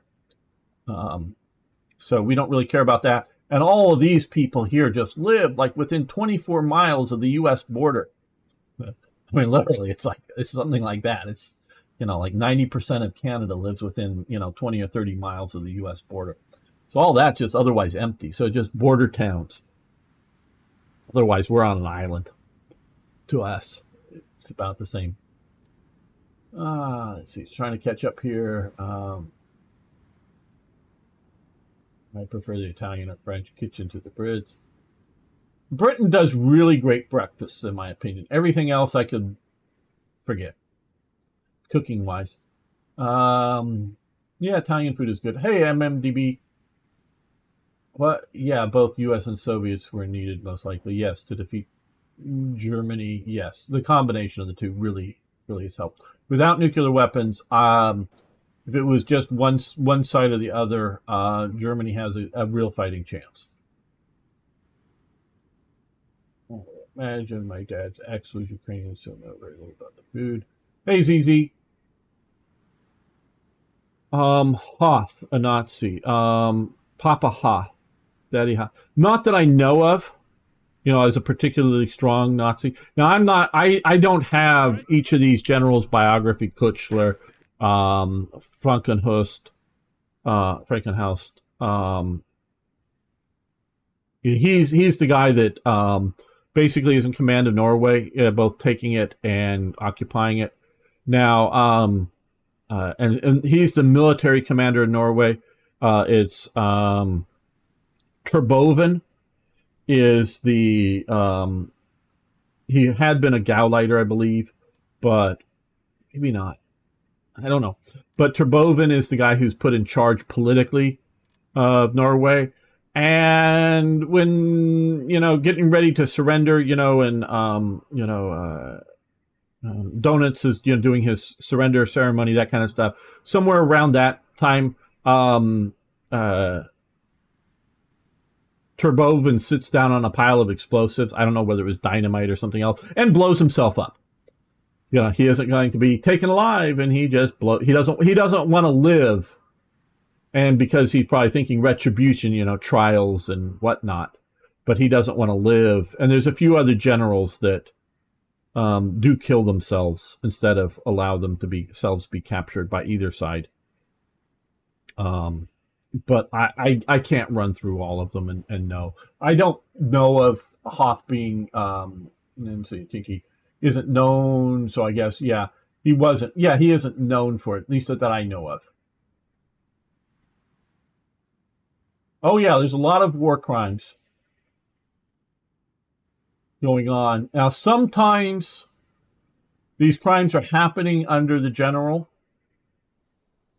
and they're just sort of looking the other way and allowing their troops to participate in them, because whether it's the SS or other sort of Nazi officials are coming up and commandeering troops and having them do things. And they're just like pretending it's not happening. Or sometimes they're actually ordering the war crimes. Now, of course, they're responsible for what their troops do, whether they ordered them to or not, because the troops weren't out of, control. It wasn't a situation where, a small group of troops go on some sort of stupid rampage. They're being ordered to by somebody either inside or outside of their chain of command, and they're doing what they're being told to do. So, yeah.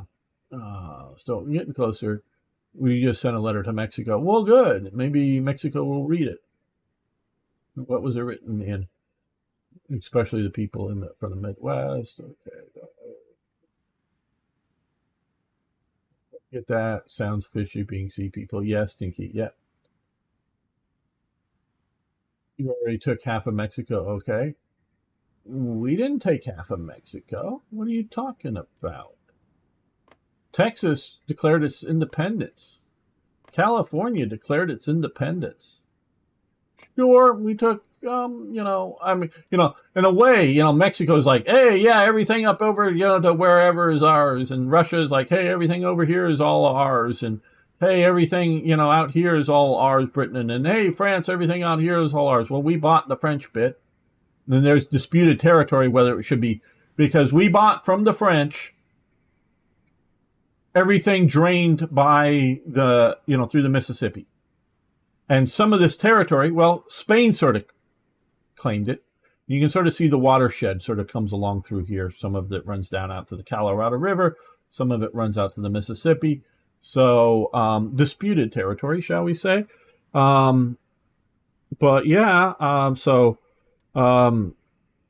California, which at that time, Alta California, California also sort of kind of includes Oregon, but declares its independence.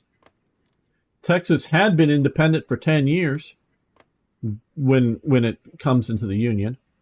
So all we're talking about here is sort of, New Mexico, part of Arizona, maybe part of Utah, and parts of Nevada.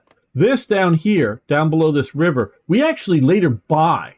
We pay for. Mexico sells us. Not part of, when Mexican-American War and we sort of got the rest. But we actually bought sort of south of this river, this sort of area. We bought that from Mexico. We paid them cash money for it. They wanted the money. They didn't need the land. It was sort of, not so great land. So that was actually, bought. So no, we didn't take half of Mexico. Oh, and at the time of the Mexican-American War, and still to this day, 50% of all Mexicans, or actually it's over, at the time of the Mexican-American War, it's probably about 60% of all Mexicans live within this sort of oval. All Mexicans. So these are empty lands. So it's not like there's in some of these areas, there's more Indians than there are Mexicans, and the Mexicans didn't consider the Indians to be citizens. They were annoyances. So yeah. You wrote something. Okay. We're defining everyone caps all legal source. It's hard to define. Okay. Hello, MMDB. U.S. Army defends U.S. interest and freedom. Yeah, but we don't train to defend the territorial integrity of the United States. They don't like, well, how are we going to defend against an invasion? There's not drills and exercises to like defend against an invasion from the north or from the south. They just don't train to defend the region. That just is not in American military thinking. And through my, ROTC reserve officer training courses that I took way back in the, sort of early 90s, so a long time ago, so I did take a couple of years of that. None of that. The U.S. Army isn't concerned about defending the United States. They defend its interest, overseas, yeah. Enemy tanks have a pan-shaped turret design. No, they're speaking of the Russians. It's all fictional. Blue versus red. I miss military school courses. Don't give me the iron. I know better. Okay, you may know better, but not everybody does. It is ironic that Europeans lost their hegemony because they kept getting the U.S. involved, and after the Second War, knocked themselves out. Yes, Easy, that's exactly right. And studied here basically speaks English because they never use it. The moral of the story is English is silly phonetic language, and there are as many dialects and accents. Oh yeah, true English. English. There's all that kind of stuff.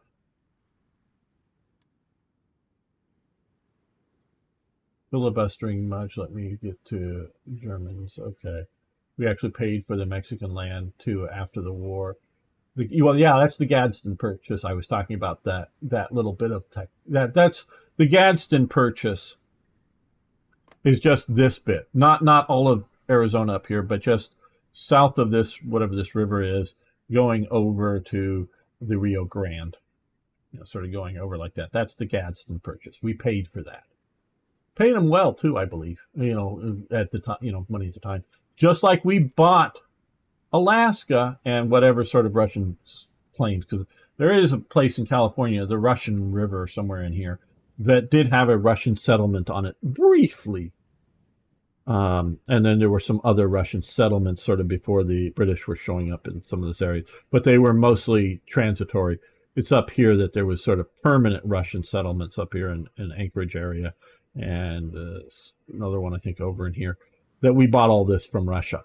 Russia, I think, was, in debt for fighting maybe the Crimean War or something. I don't know. Some wars they needed money, or after the war they needed money, so they, sold us Alaska. So there was no. A lot of people thought Seward was crazy. Seward, they called it Seward's Purchase, and it really wasn't until gold was found up here that people really thought, yeah, it was smart buying it off the Russians. But yeah, they thought they overpaid. A lot of the American people did. So it wasn't like any sort of pressure them off of it. They wanted to dump it. Yeah, freedom and allies. Oh, absolutely. Okay, make MMDB.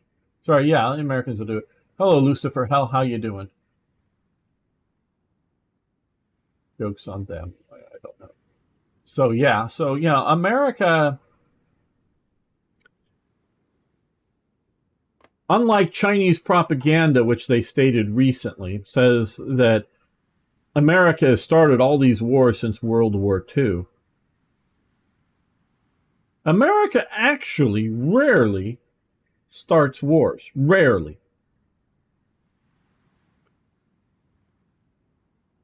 Afghanistan, the Taliban. No. Al-Qaeda attacked us, and Taliban said, yeah, they're our allies. So we go to war against Afghanistan. Iraq invades Kuwait. So we go to war with, Kuwait, an American ally. We go to war with Iraq. Iraq signs a ceasefire. Iraq breaks ceasefire. No, okay, they don't have weapons of mass destruction, but they had shot missiles both in the southern no-fly zone, which they agreed to. Oh, but you had tanks pointed at them. Yes, that's what happens when you lose a war. You sign, agreements. And in the northern no-fly zone, they were flying. Oh, they also flew in these zones and did chemical attacks. So they did have some chemical weapons. They did there's documented chemical attacks against the Shia Arabs in the south and against the Kurds up in the north. But they fired missiles at our aircraft. I don't think they ever shot any down, but they fired them at our aircraft, trying to shoot them down. We just better technology. So they broke the ceasefire agreement. So then, yes, we go back into Iraq again. Again, Iraq starts it. They didn't have to break the ceasefire agreement. They did. Korea? Well, North Korea invades. Then China invades the second time, because we get almost up to the Yalu River here, and China invades the second time. So we have a war with China. That's because they invaded South Korea. Vietnam. We were defending. That was purely a defensive battle against North Vietnam. Oh, you invade Cambodia. Yeah, because out here along the freaking border, Cambodia is basically wild jungles that the central Cambodian government doesn't defend. And the Vietnamese, North Vietnamese, in essence, came down and invaded and controlled to run supplies. Yeah, we did invade Cambodia. We went across the border and we bombed some areas that were under Vietnamese Vietnamese control, or their Khmer Rouge allies that were also shooting at us. So yeah, that's, defensive. So, okay. Grenada, here. Grenada, down here, this one little island. Yeah, it's Cuban occupied, but sort of invited in. Yeah, okay, that's maybe an invasion. How many hours did that take? How much of a war that was? Oh, Panama. We invaded Panama. That was because the American dictator puppet went crazy. Literally, the American dictator puppet, our little puppet, goes crazy. And America goes, oh shit, our little puppet dude is nuts. What do we do? So we invade and take him out. And is he still alive? No, I think he may have died in prison. But we captured him and took him out. So yeah, most of the time, America, is like defending the South Vietnamese government, post World War II. Where like China's invaded Tibet, invaded out here, and went to war with Vietnam. Or, fired artillery shot. We tried to invade Vietnam. Invaded Korea. They're doing a lot since World War II. Where are we? Okay, level global rampage, right? That explains U.S. rise, but the reason why Europe lost global influence, colonies, etc., was from them butchering each other in World War. Absolutely, ZZ. Two reasons. You have half the reason. The U.S. is one country. The EU is many. Yes, well, but and that's one. One of the major, especially the Franco-German element of the EU, was now that Britain's left, I think some other nations may leave, but was to try to make another power equal to the U.S., so it was no longer a U.S. protectorate. Europe is the countries here are at least at minimum U.S. protectorates. May not be puppets, but definitely U.S. protectorates. So that limits them. There's two reasons why the colonial world collapses. And realize it really doesn't finally collapse until 1975. with the collapse of Angola or Portuguese controlled Angola and Mozambique. When there's a coup in Portugal because of military commitments down here, that is why it collapses. One is, yes, the exhaustion of Europe. The other is a major power sending in effective weapons. Prior to the end of World War II, there are no major powers supplying, and it's not just weapons, but it's munitions, because you give somebody an AK-47, eventually he's running out of ammunition. The Soviet Union was supplying any liberation movement anywhere in the world. So even when you have things like Rhodesia, which would have been very successful, or even Kenya, which was sort of kind of looking good for a while until the Soviets get involved there, places that would have been sort of a mixed bag of local and British rule, compared to where Nigeria or Egypt, they're going independent, fully and completely, no matter what you do. But some of these other sort of larger European colonial situations that might have been able to be sustainable, it's because of the Soviet Union. I mean, even sustainable post World War II. It's the Soviet Union. It's the Soviet Union dumping in various supplies coming in from Tunisia. I mean, there is an Arab nationalist liberation element for the fighting the French in Algeria, but it is backed up by Soviet power. So it's the combination of basically small arms and high explosive, plastic explosive, in the hands of rebels that before even they wouldn't be able to sustain it versus a European military power. It's the combination of the two. The collapse in Europe and the outward push. Had one or the other didn't happen, in my opinion, we would have seen continued colonialism, probably to this day, in many places, if one element or the other wouldn't have happened. Also, curb stomped. Yeah. Oh, well, no, Roosevelt, not so much. More Truman and then Eisenhower, because I think it was under Eisenhower that Britain and France are trying to get this back from Egypt that stops it. It really isn't so much Roosevelt. That is, I would say, Roman Empire was the most successful of them.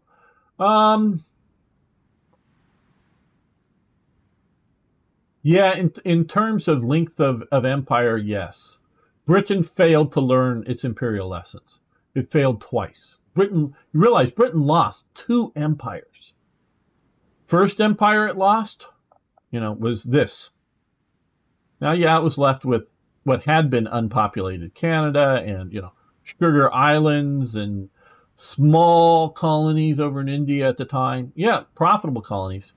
Their second empire, is pushing into Africa, pushing into India, pushing into Australia. They lose that too. They don't learn the lessons of no taxation without representation. They did not integrate Canada or Australia into Westminster, into the central parliament, central government. They gave them, in some cases, out here, local rule, yes, at some point. Home rule is what they were thinking they were giving them, internal determination. Of course, that is spiraling out there and whatnot. They didn't integrate well. They failed that lesson twice. And I don't know if the British have ever learned that lesson. The Americans have. That's why the core of the American empire is mostly states. Sure, we've got, where's Puerto Rico over here? We've got Puerto Rico that's just a territory. If it really wanted to become a state, we'd let it become a state, And everything else is, we really don't want to own people, own territories out here. We really don't. Oh, sure, we like Guam and small places like that, but we really don't want, the owning large populations somewhere else that aren't American. Yeah, so puppets, and they come and they go, they switch and they change sides and whatnot.